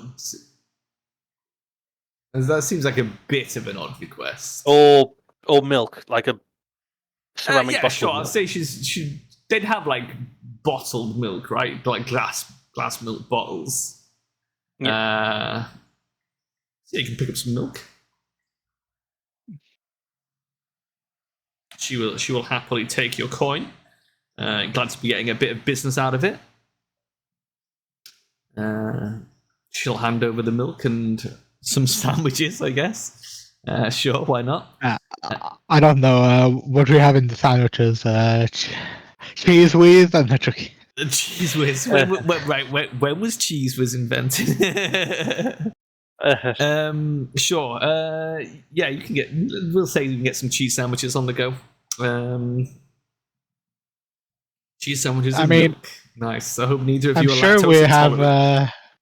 we have cheeses older than me. Yeah, roll for lactose intolerance.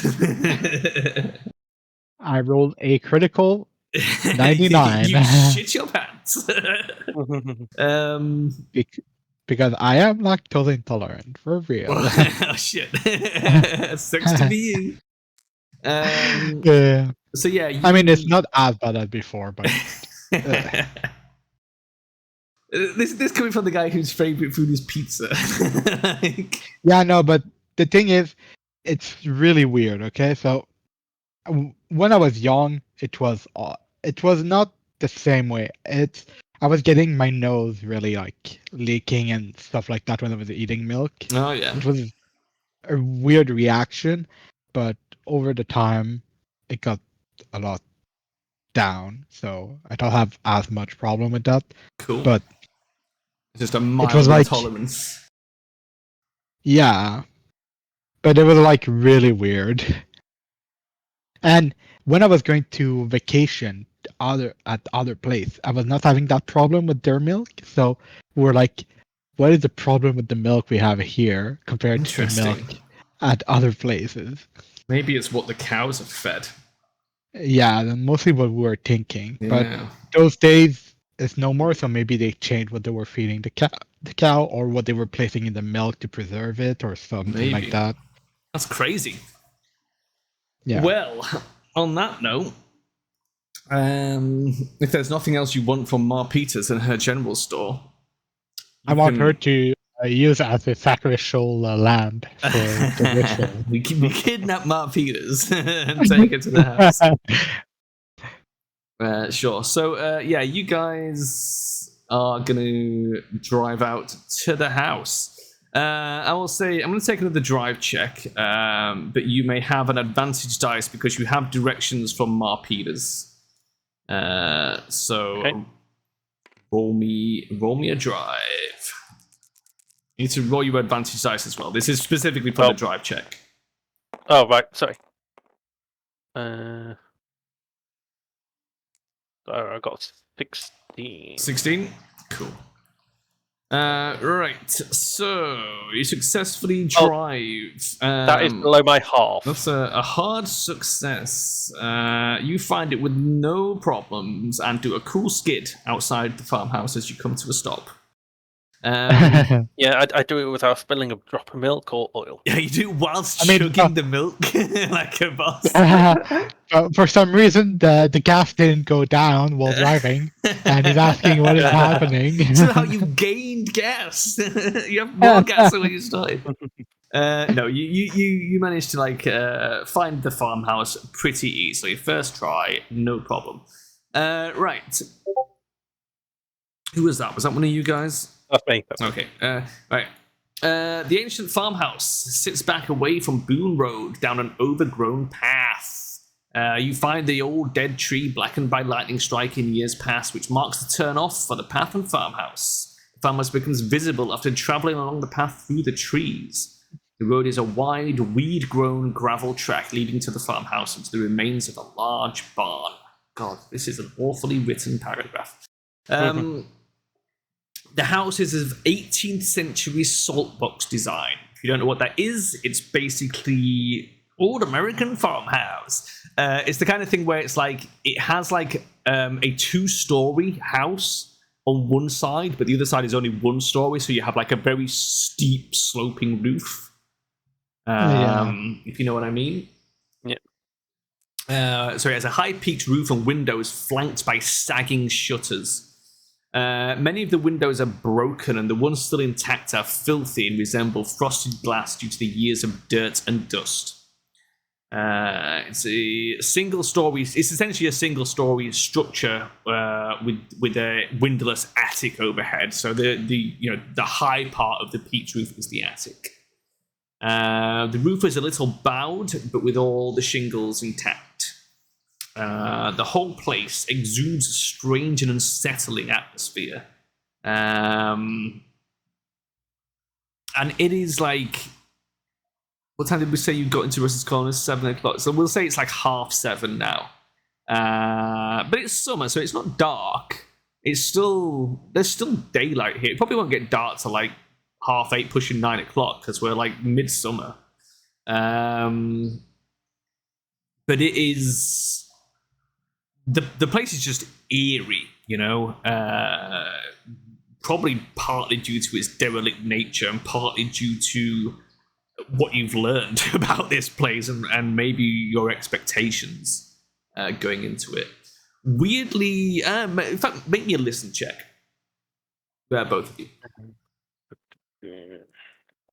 What is listen? It's something you do with your ears. Okay, we do have listen. Okay. I pass. That was a hard pass for me. Nice.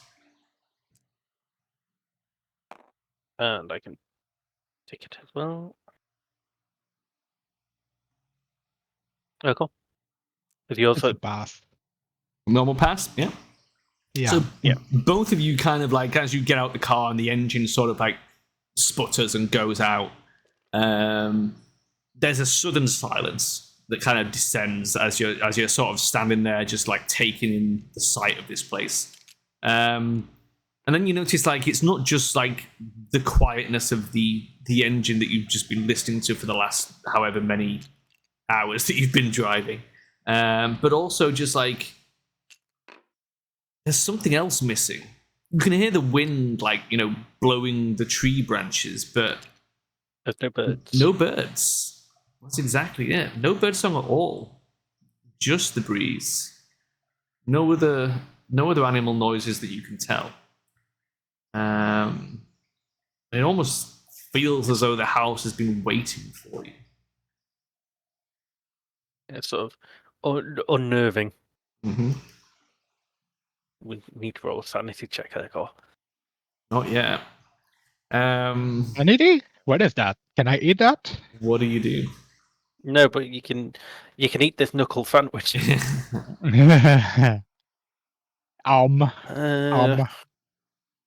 Tastes like blood. Yeah, it tastes like teeth and blood. I'll sort of have a slow. I mean, let's look around the house and see if we can find Yeah, weird shit. So sort it would of. be spot hidden, I think. Yeah, if anyone's taken up residence, be it I don't canine, think. feline, any equine, any sort of. you open the door and a horse bolts out. Okay. Yeah, you never know. You never know. I mean, I pull out some dynamite, place it around the house. Just blow it to kingdom come. Job done, fellas. Let's go. Okay. So yeah, the grounds around the house obviously haven't been tended either, so it's quite overgrown.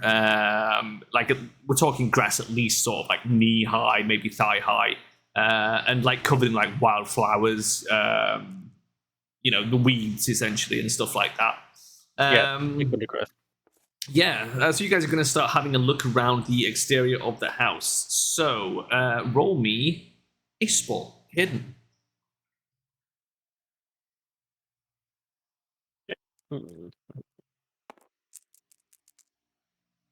38.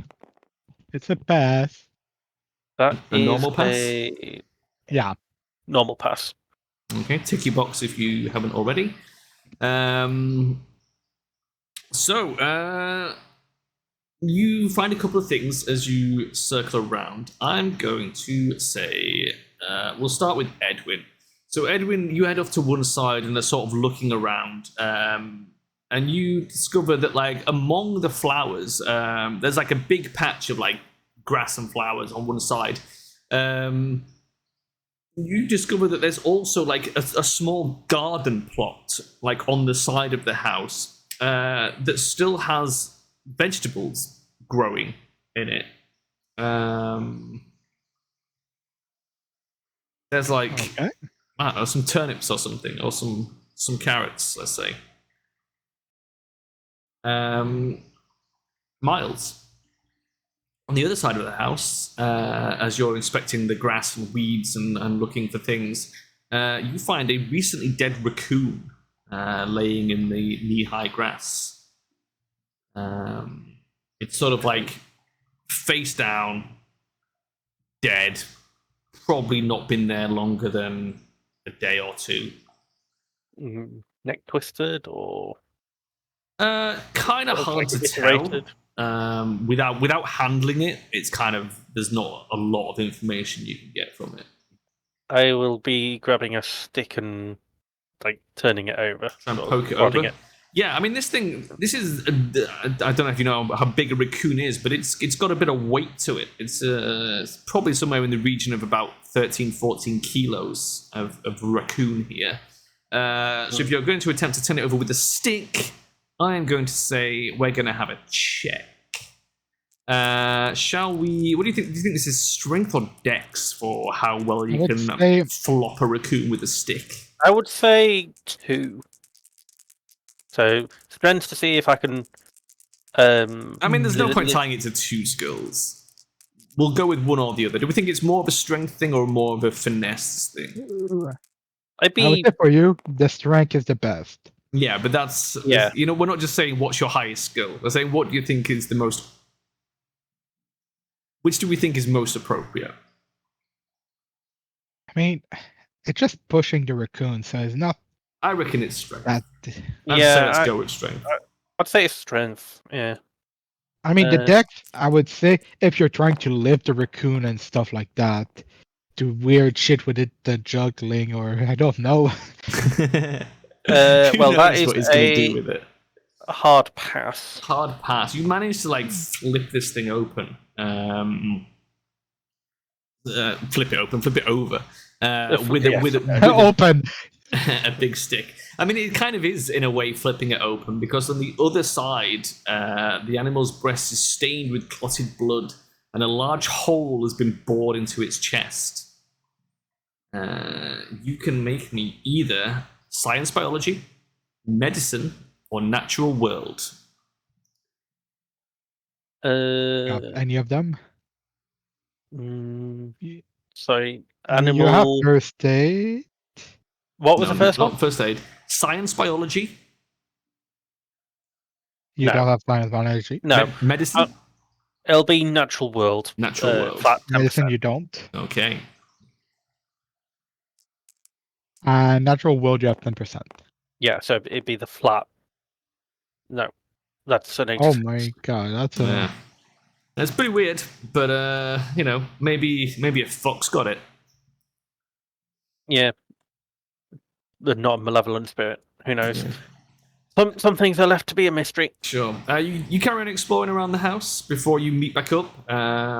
Edwin, you find a small trail that leads off from the house to a small privy, an outhouse, still standing and intact.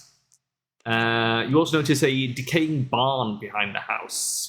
And a collapsed lean-to, if you know what that is, where where you store firewood, like just a sort of makeshift shelter that shields it from the rain, essentially.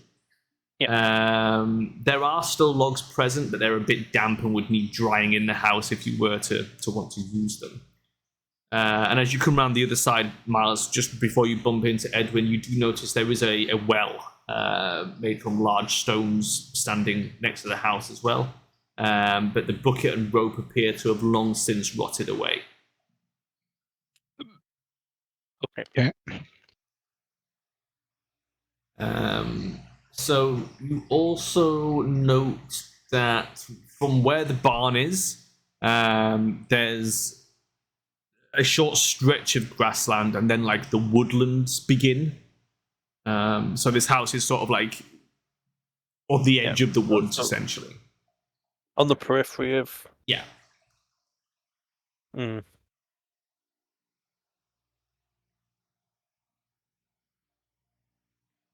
Okay. I guess we are entering the house. I mean, we could go look at the barn. Head's house, tails barn.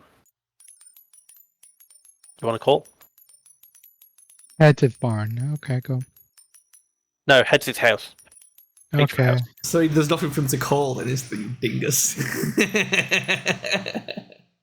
Huh? If heads is barn, Oh. there's nothing to call. You just toss the coins. If it's heads, it's the barn. Well, I just wanted to be explicit. Heads. Explicitly an idiot. I thought heads was barn. Oh, I said heads was house. I disbelieve. I don't believe you. Roll again. Head, house, tails, barn. God. Okay, so we're going to the house. Is that No, correct? no, Yeah. Sharon. We're What? going to the house barn. The house barn. I mean, you can split up if you want one in the house, one in the barn. You don't have to stick together. I mean, I'll go to the barn. I'll say, fuck you, man. If you die, it's your own fault. Fine. Miles, are you going to the house or the barn? House. Okay. No, actually, I'm going to the fucking well. Because apparently that's where I belong. Okay, sure. You go to the well. I'm kidding, obviously. I'm going to the house. Okay. Right. So let's do the barn then with Edwin. So you go to the barn and peek in. It's kind of dark in there. Kind of hard to see. The floor is sort of littered with debris, like fallen bits of wood, stuff like that. There's the remains of like various tools and like horse tack and stuff like that. I mean, it looks pretty sort of redundant, I guess would be the word. If you want, you can go in and try and like navigate through the debris and see if you can find anything. It's up to you.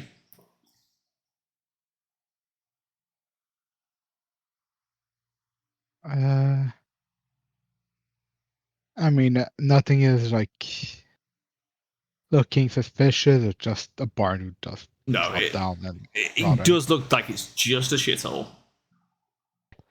I'm going to go to the well of shit. Okay. You head to the well and discover, much as Miles did, that it's a well. It's a deep hole in the ground with presumably water in. It has like the winch there, but like just no rope, no bucket. Because I'm thinking, if I pull out, it's going to be blood of all the sacrifice. I mean, maybe you could, crawl down there and have a look around. I don't know. I'm just going to try to smell. Do you guys bring rope? Nope. You're going to try and smell. Interesting. What would be a smell check? Let's say it is Constitution. Oh my god, that's pretty bad for me. And if you fail, your nose explodes. I roll a 005. Nice. You smell everything. You basically, it smells fine. Weirdly, you don't detect any sourness. Like normally, like a thing or two about farm life. Maybe you lived on a farm or something like that before the war. But I didn't live on the farm, but during the war, I lived on the farm while being bombarded by shit. Okay, sure. But yeah, you know that like if anything had spoiled the well, there'd be a notable smell. Like if like a creature had crawled in there and died, you'd smell it. And it doesn't. It smells fine. You suspect the water is probably clean. Okay, that's good. I'm just surprised that the garden is still alive. How is the garden still alive? Yeah, weird. Oh, cool. That's freaking. Meanwhile, How is? at the farmhouse, there's the remains of a porch swing outside, resting at the edge of the trees that once supported it, Pell. The chains have long since broken, and they swing lightly in the breeze, making a creaking metallic sound when the wind picks up. The swing is on the ground with weeds growing through the spaces, the wood rotting back into the earth. On lintels over all the doors and windows are carved symbols of a strange nature. Are they similar to what was on the box? Or in the box? No, I don't think they are. They're just weird symbols. You can roll a cult. Cult. Okay, this is going to be a difficult one.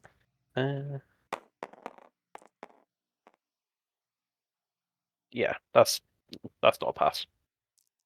Okay. 15. Yeah, you've got no idea what these symbols are. Although you do remember, like in the journal, mention of these symbols being put there by Marion Allen as some sort of defensive ward. Yeah, there's a single front door in the front, and it is locked. Okay. What about around the back? Yeah, you can head around the back. The back door is unlocked and opens as you push it. At this point, I would say, because you've gone around the front and then come back around the back, Edwin has investigated the well and is also there with you. So the pair of you can push open the back door and head in. Right. Let me just check where you actually come in on the back door, because I expect you to go in the front door like a normal person. There. No, Okay. that was your second mistake. I know, right? Let's see. Number 3. Okay. Right. Let me. I wish there was an unannotated version of that map. Show you. Okay. There's 2 rooms. So which is which?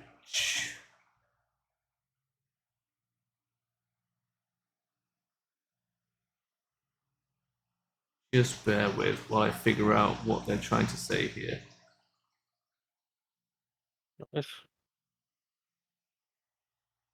Okay.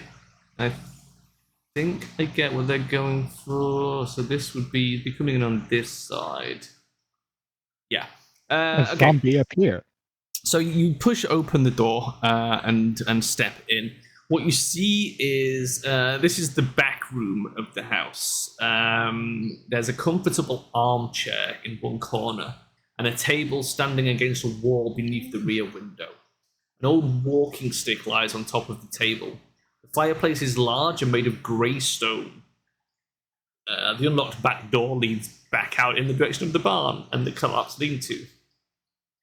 There is a trapdoor set in the middle of the ceiling overhead, which leads to the attic space. The wooden frame that surrounds the trapdoor is decorated with the same occult carvings seen over the doors and windows of the house.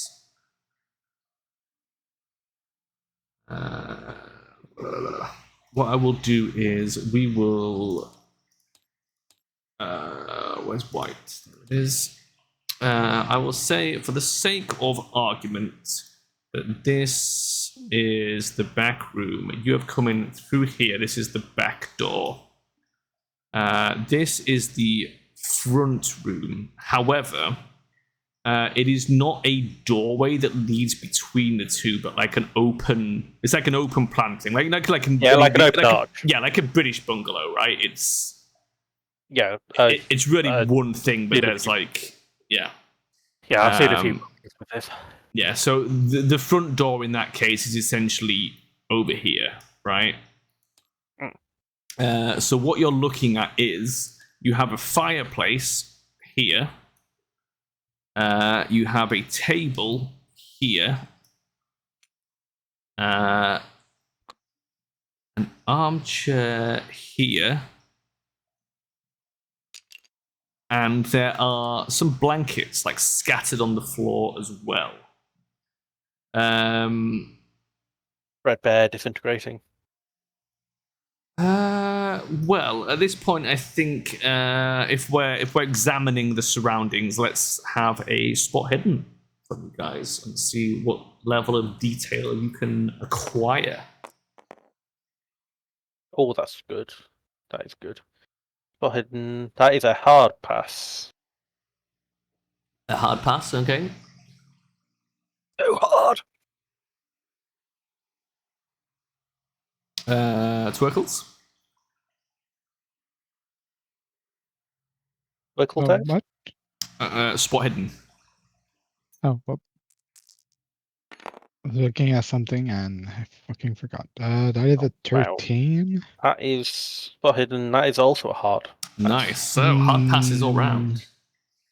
Yeah. Where is my spot hidden? Yes. Yeah, it's party. So yeah, it's a hard pass. You guys notice a few things. Muddy boot prints on the floor coming in from the back door. Like, not yours either. Like, this is as you enter. Like, there's already muddy boot prints here. Okay. The fireplace contains the embers of a recent fire, probably lit within the last day. The thick wool blanket has been tossed beside the fireplace, and an empty can of Campbell's pork and beans lies nearby. A dirty tin spoon that looks like surplus from the Great War sticks out of the can. Traces of the sauce are still liquid and look relatively fresh. Aside from the walking stick on the table, there is a large piece of worn and wrinkled fabric on which rests a half-full penny box of wooden matches, as well as a small piece of soap, a tin cup, a screwdriver, a can opener, a jackknife, and the stub of a candle. You can... I would say Edwin can make an intelligence check on this. Okay. I'm going to roll a 99, am I? And that is an 88. An 88. Are you accepting that roll? It's hard to see how you could push it. Thinks so hard that he has an aneurysm. Well, you're sort of maybe looking around, you trip up, or you sort of disturb something. No, I'm going to accept it. Fuck it. You're accepting it? Sure. Okay. Yes, there's nothing further you can glean from this array of interesting objects. I mean, the only thing I can glean myself is someone else has been living here, Possible. but It's Because- entirely up to you. you said the food was still. Story. You may also now both make a listen roll. Are we going to hear sex sounds? Yeah, that's exactly what you hear. I rolled a 5 again. You hear all the things. That is So a fail. Okay. I got the critical pass. Critical pass. You suddenly hear movement below you in the cellar. Sounds like whoever it is could still be down there. We have someone downstairs. Okay. Where was the entrance to the cellar? Pardon me. Was it outside or? You don't see it in this room. Let's go towards the next room. Okay. Yeah. You guys step in with your giant fucking pieces into the front room, which is dirty and long untouched. A foul odor greets you. Dust lies thickly on the furniture and empty shelves, while dead leaves and detritus cover the floor. An iron stove rests against the wall, a ventilation pipe still connected to the outside. There's a round table with chairs near the stove. The wooden floor is warped and stained, the result of water leaking through the roof and ceiling. Rot has eaten away at the table, an old couch and matching wing chair. Perhaps these mouldering pieces of furniture are the source of the foul odour in the room. Near the entrance to the room is a narrow opening in the floor, revealing a steep flight of stairs leading down to the cellar. Which we will populate our wonderful, glorious map with. We have A cellar? table, a stove, some furniture, and steps to the cellar. Boom. Another one of my glorious geometric maps for you beautiful gentlemen. There you go. Steps leading down to the cellar. Miles will sort of call out, "Hello, who's down there? You mean no harm?" We're here to take your soul. You don't hear anything.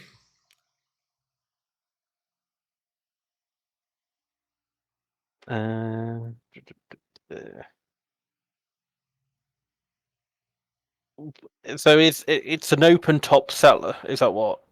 Yeah. You can literally just see steps descending downwards. Do we have runes around the cellar door? There's no door. Like you can just around the Yeah, no, entry. but- Around the entryway is there. Oh, like is there warding symbols? No. You've only seen those around the attic. And the doors and windows. The doors and windows. Yeah, externally. Yeah.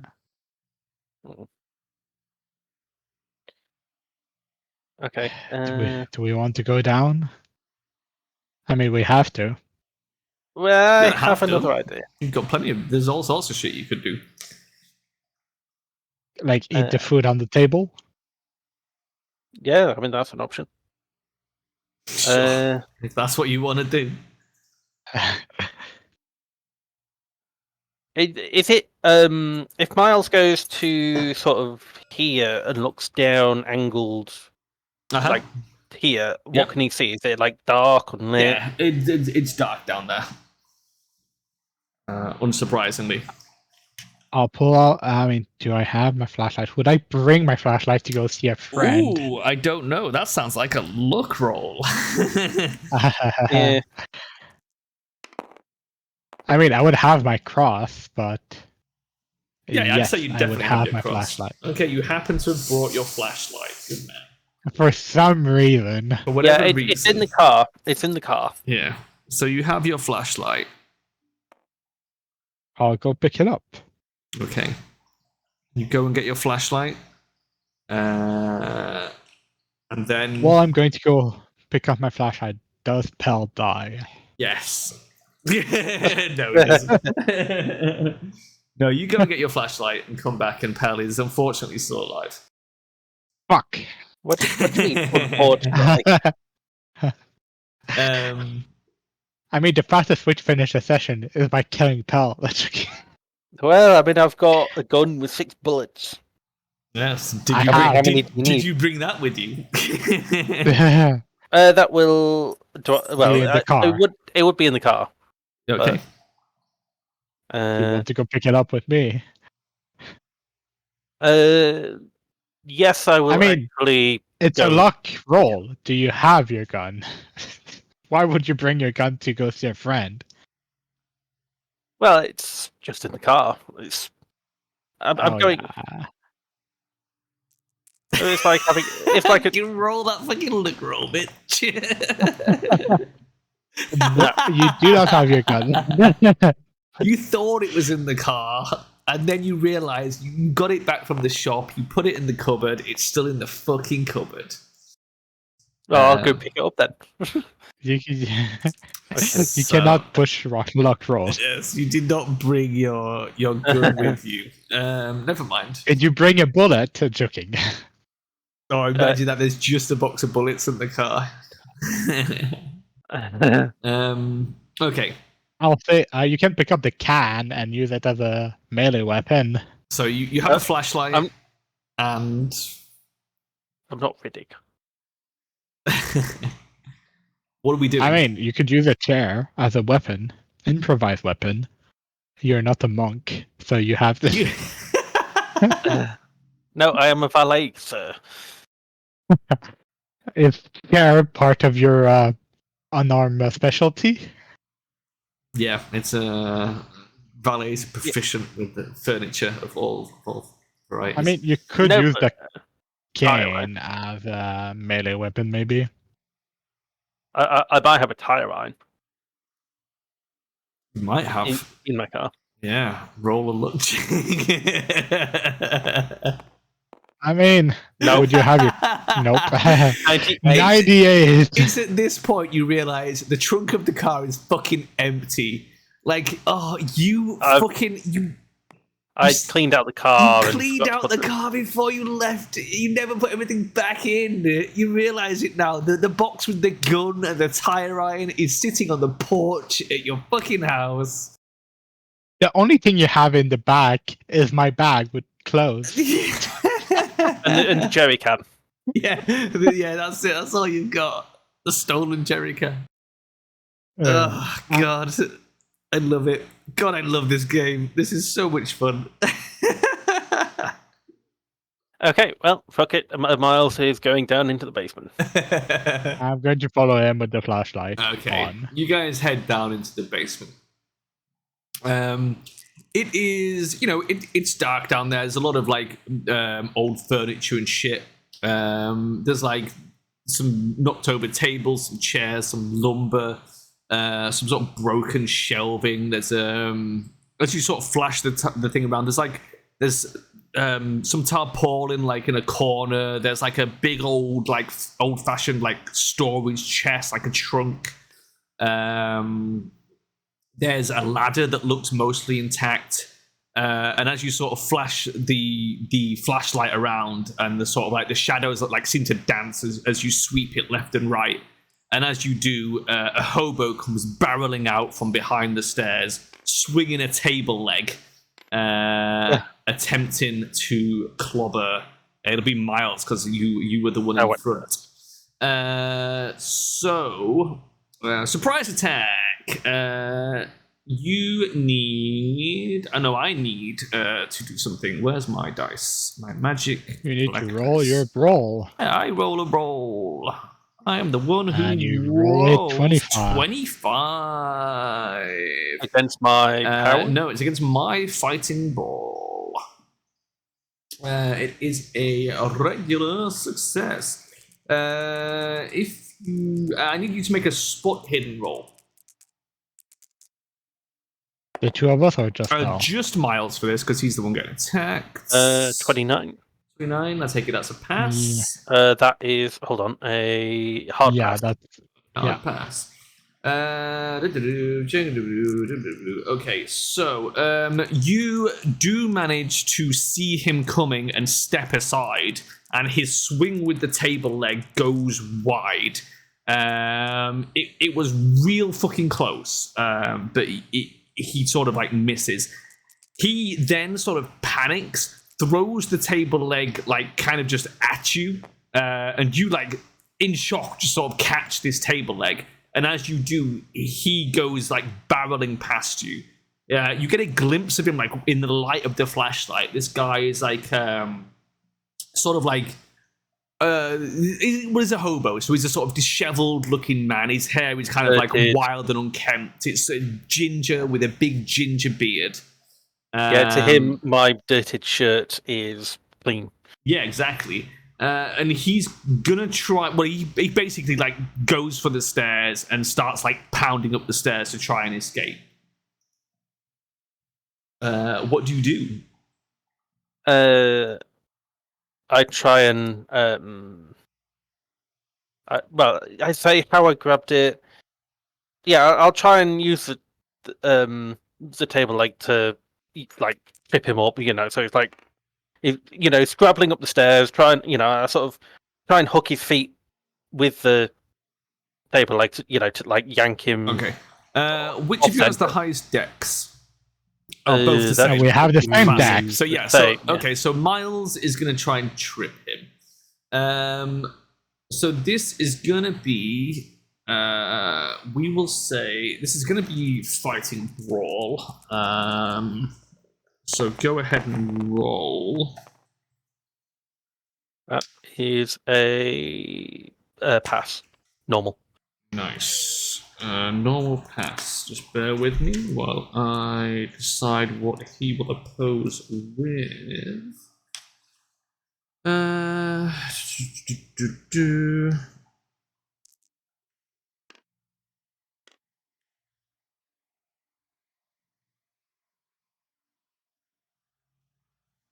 I guess he's going to make a dodge roll.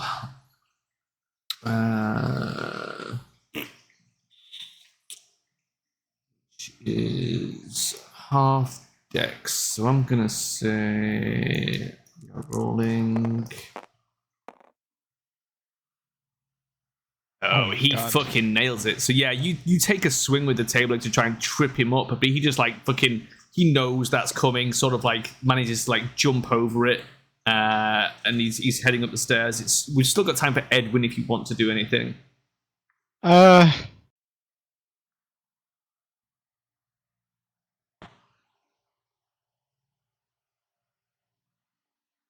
We try to trip him too. Sure, what with? With my leg. With your leg. Love it. My third leg. Whoa, okay. You roll me a fighting brawl. I will give him a second dodge roll against you. I rolled a 2. Shit. Is that an extreme? Yeah. I mean, I don't even know what is my... I also got an extreme. So he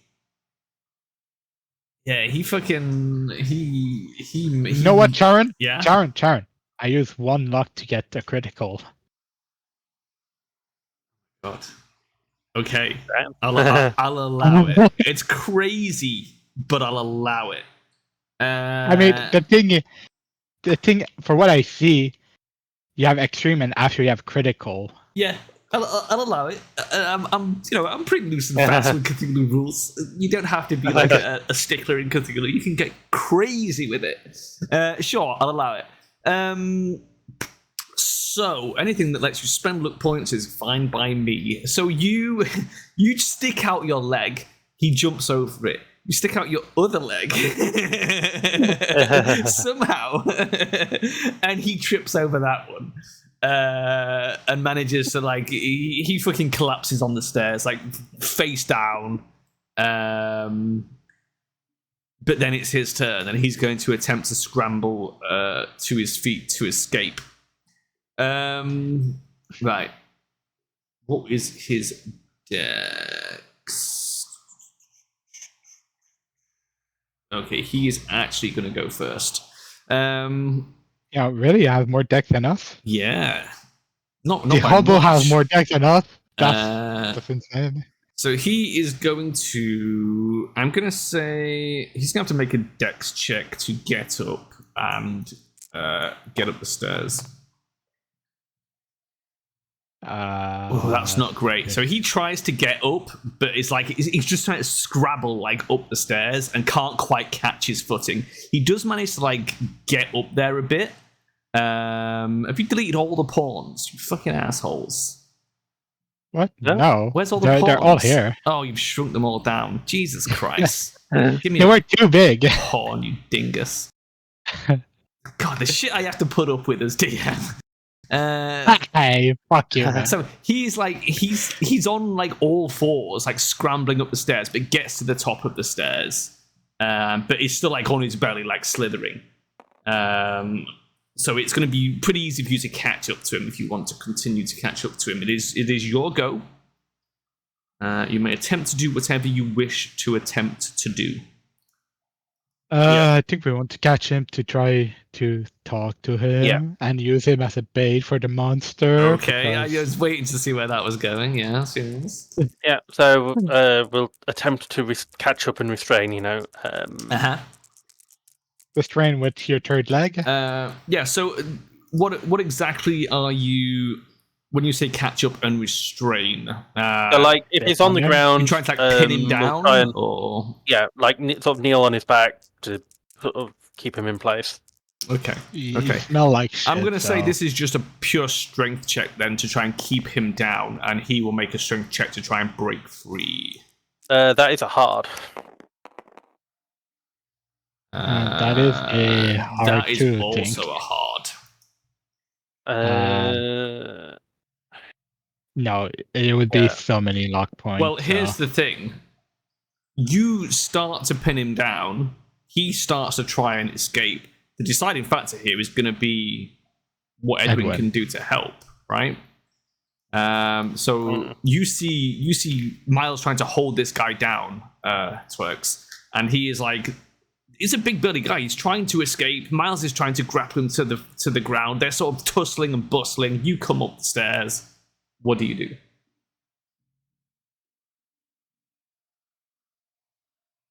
You know what? I'm going to try to persuade. Oh, okay. What do you say? So, let me think a little bit. Sir, can you please calm down? We just want to ask you some question about here. We'll leave after that. We just need to hear some stuff. Can we please calm down a little bit and try to not kill each other with table chairs lying around? Okay.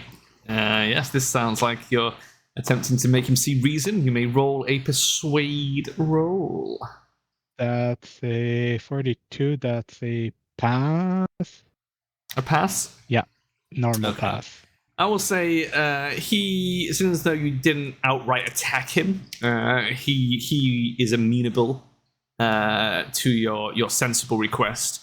And as he realizes that you're only just there to ask some questions, he kind of he struggles less, but he's I didn't do nothing. I didn't steal nothing. I didn't know anyone lived here. It's not my fault. Let me go. Oh, we know the person who lived here never came back. Oh He's yeah, no, I didn't do anything to somewhere him. I didn't see anybody. Oh, we know that. We just want to ask you some question. How much time have you been around here?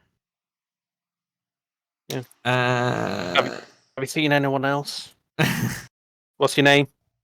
Yes. And there- Miles will, sort of as it started to struggle less, Miles will, what's the word? Basically sort of match it. So you sort of try and not let him go fully, but not pin him down to the point that he can't. That's a fucking word. I'm trying to remember. I'm trying to think Restrain. of it. You're trying to restrain him. Yeah, but it's like with because he's realizing that we're not there to kill him. Uh-huh. It's trying to reassure him. So it's like keeping a firm hold, but I'm not as dominant over him. Okay. You're relinquishing your hold a little. A little, yeah. Just so, yeah. Yeah. Just to like reassure. Sorry, what did you ask him? What was it Edwin said? How long have you been here? Oh, how long has he been here? Because I found it yesterday. I was traveling through the countryside and I needed somewhere to stay. The weather was bad, and I found the place, and I just wanted somewhere to bed down for the night. that it seems truthful. Ooh, interesting. You can roll me. Does it have like? I don't think it has like a sense motive. I think psychology is generally the motive sensing skill here. So you can roll psychology. Could I roll as well? Yeah. 34, that is a pass. Cool. Tick that box. Not A fail from Pell, I think. fail, yeah. Yeah. So Miles maybe isn't buying it. But you, Edwin, you're used to hearing men confess. you know what a truthful man sounds Confession like. is my thing. You've heard many a liar, many a truth from men's mouths. He seems like an honest man, from what you can tell. It doesn't sound like to Miles. Perhaps it sounds like he's just saying anything to like escape, but you find the ring of truth in his words. Yes, my son, this is the truth. He Yes. sort of glances at you now in the light of your flashlight, and he's like, "Oh, you're a priest. I thought you were cops or something. Oh my god, that scared the crap out of me." He's like, No, I'm sorry I tried to hit you with a table, guys. I'm sorry. I panicked. I thought you'd come to get me. I didn't want to go to jail. Have you done something? It's like, would that matter to a cop? I mean, I guess I'm in It a property depends. that doesn't belong to me. That's already pretty bad. that would be maybe a few days, but I don't think it would. With the state of the house, I don't think they would keep you for years. Oh no, they probably wouldn't keep me for years, but you only need one night in the cells to get, well, no offense, Father, to get, violated, shall we say. They're not all nice men in there.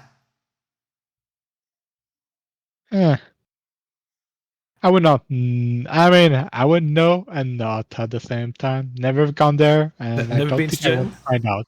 Fair enough. So, during your stay here, have you hear weird sound coming from the attic? 'Cause yes, Or I did. I had lots of weird shit going down, actually, now you mention it. He says, like I said, I came across this place yesterday. I was going to bed down for the night. I built a little fire. I warmed up my pork and beans. I ate my meal. And then, basically, I bedded down for the night, and I was woken up late at night by strange noises. Some sort of horrible monster, and just like howling and screaming and shrieking and rattling the windows and the timbers and everything. I panicked. I panicked and I ran for the woods, and the thing followed me. I don't know what it was. Some horrible sort of demon father. A demon chased me through the woods. It was hunting me, and it was a miracle I got away. Are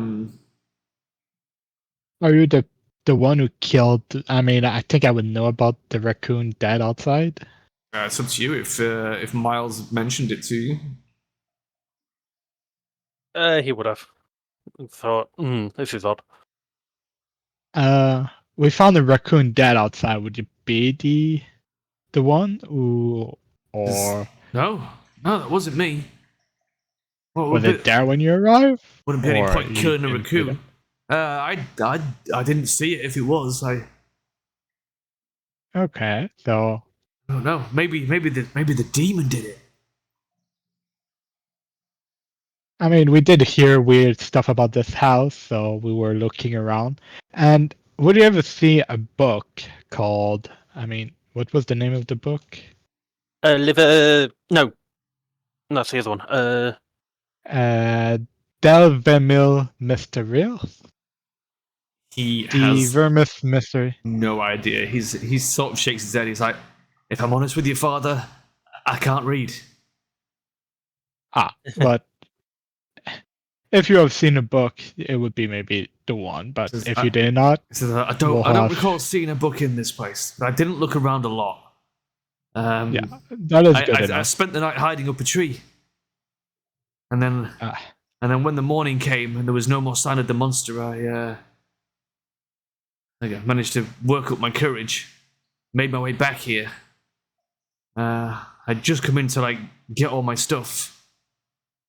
I decided to have a little poke around, and then that's when I heard you guys coming. I heard the car. Yeah. So, Paul, do you have other question, or because I would have one last question before I would let him go. What's his name? I mean, I don't think we care about his name really. Wow, harsh. No, just so we know just so we know. We know, so we can place it on the testament if we die. Yeah, we find the death note. Do you ask him his name or not? Yeah, I will ask his name, and I'll say my name is Miles. Says, folks just tend to call me Red Jake. Okay, because it's red hair. Or... Yeah. What do you think it was? My red face? Oh, actually, to be fair, yeah. Okay. I walked right into that one. You did. Around what time the monster came? During when the night came, or? It's like, I woke up in the night. I don't know. There's no clocks in here, and I don't know what. So it was dark already outside. Oh yeah, it was the night. Yeah. Okay. So we will not know what time. Other than that, I would say to you, you should leave because I don't think if it come back, any of us would survive. No. We're looking at those weird shit most of the time. His face looks very confused by that. He's like, I mean, it gulps, and then I'm happy to just walk away and leave you to your weird shit, gentlemen. We're was mostly never going to die. here. I never met no one. I don't know what anyone looked like. He's looking away. Who are you? Sort of like starts picking up his cloth off the table, which you now realise as he starts to tie it together is his bindle. Bindle, yeah. So he fastens his bundle up, throws it over his shoulder, and he's like, "Good night, gentlemen." Just like marches off out the door. Have a good night. Have a nice life. Yeah. And then we just hear him starting the car up and driving away. Can you imagine? That'd be so funny. No. But Red Jake leaves the house. Now then, I don't think he has the money or the skill to drive the car or even know how to start the car. I doubt he even knows how the car works. He'd have to push it. I mean, even if he push until he gets a critical success, I don't think he's going to make it. Excellent. Right, I feel like that is a good stopping point. That allows us to come back. Went right out my mouth. Yep. I feel like that gives us the sufficient material left for another session. Yep. And we've found a lot of cool stuff. So I will save the table there. Yeah. We're still going to die. Have you marked everything off that you've used, Dirks? Did you mark off the persuade? Yes. Yeah. You took persuade. Yeah, that was the last thing. Yeah. That was great. It definitely was. That was very fun. We're going to die. I mean, oh wait, I need to change 40 to 49, 50 to 49 here. No. Is it the max I need to lower? No, or leave 50? your max as it is. Did you lose sanity? No, but I got sanity. Cthulhu Mythos. Oh, yes, your max is now 98 because you gained a Cthulhu Mythos. Good call. Oh, nice. right, yeah, his doodah. So yes, your sanity can never go back to where it was. So you are permanently less potentially sane. I mean, that's why we have the button infinitely insane. Yep.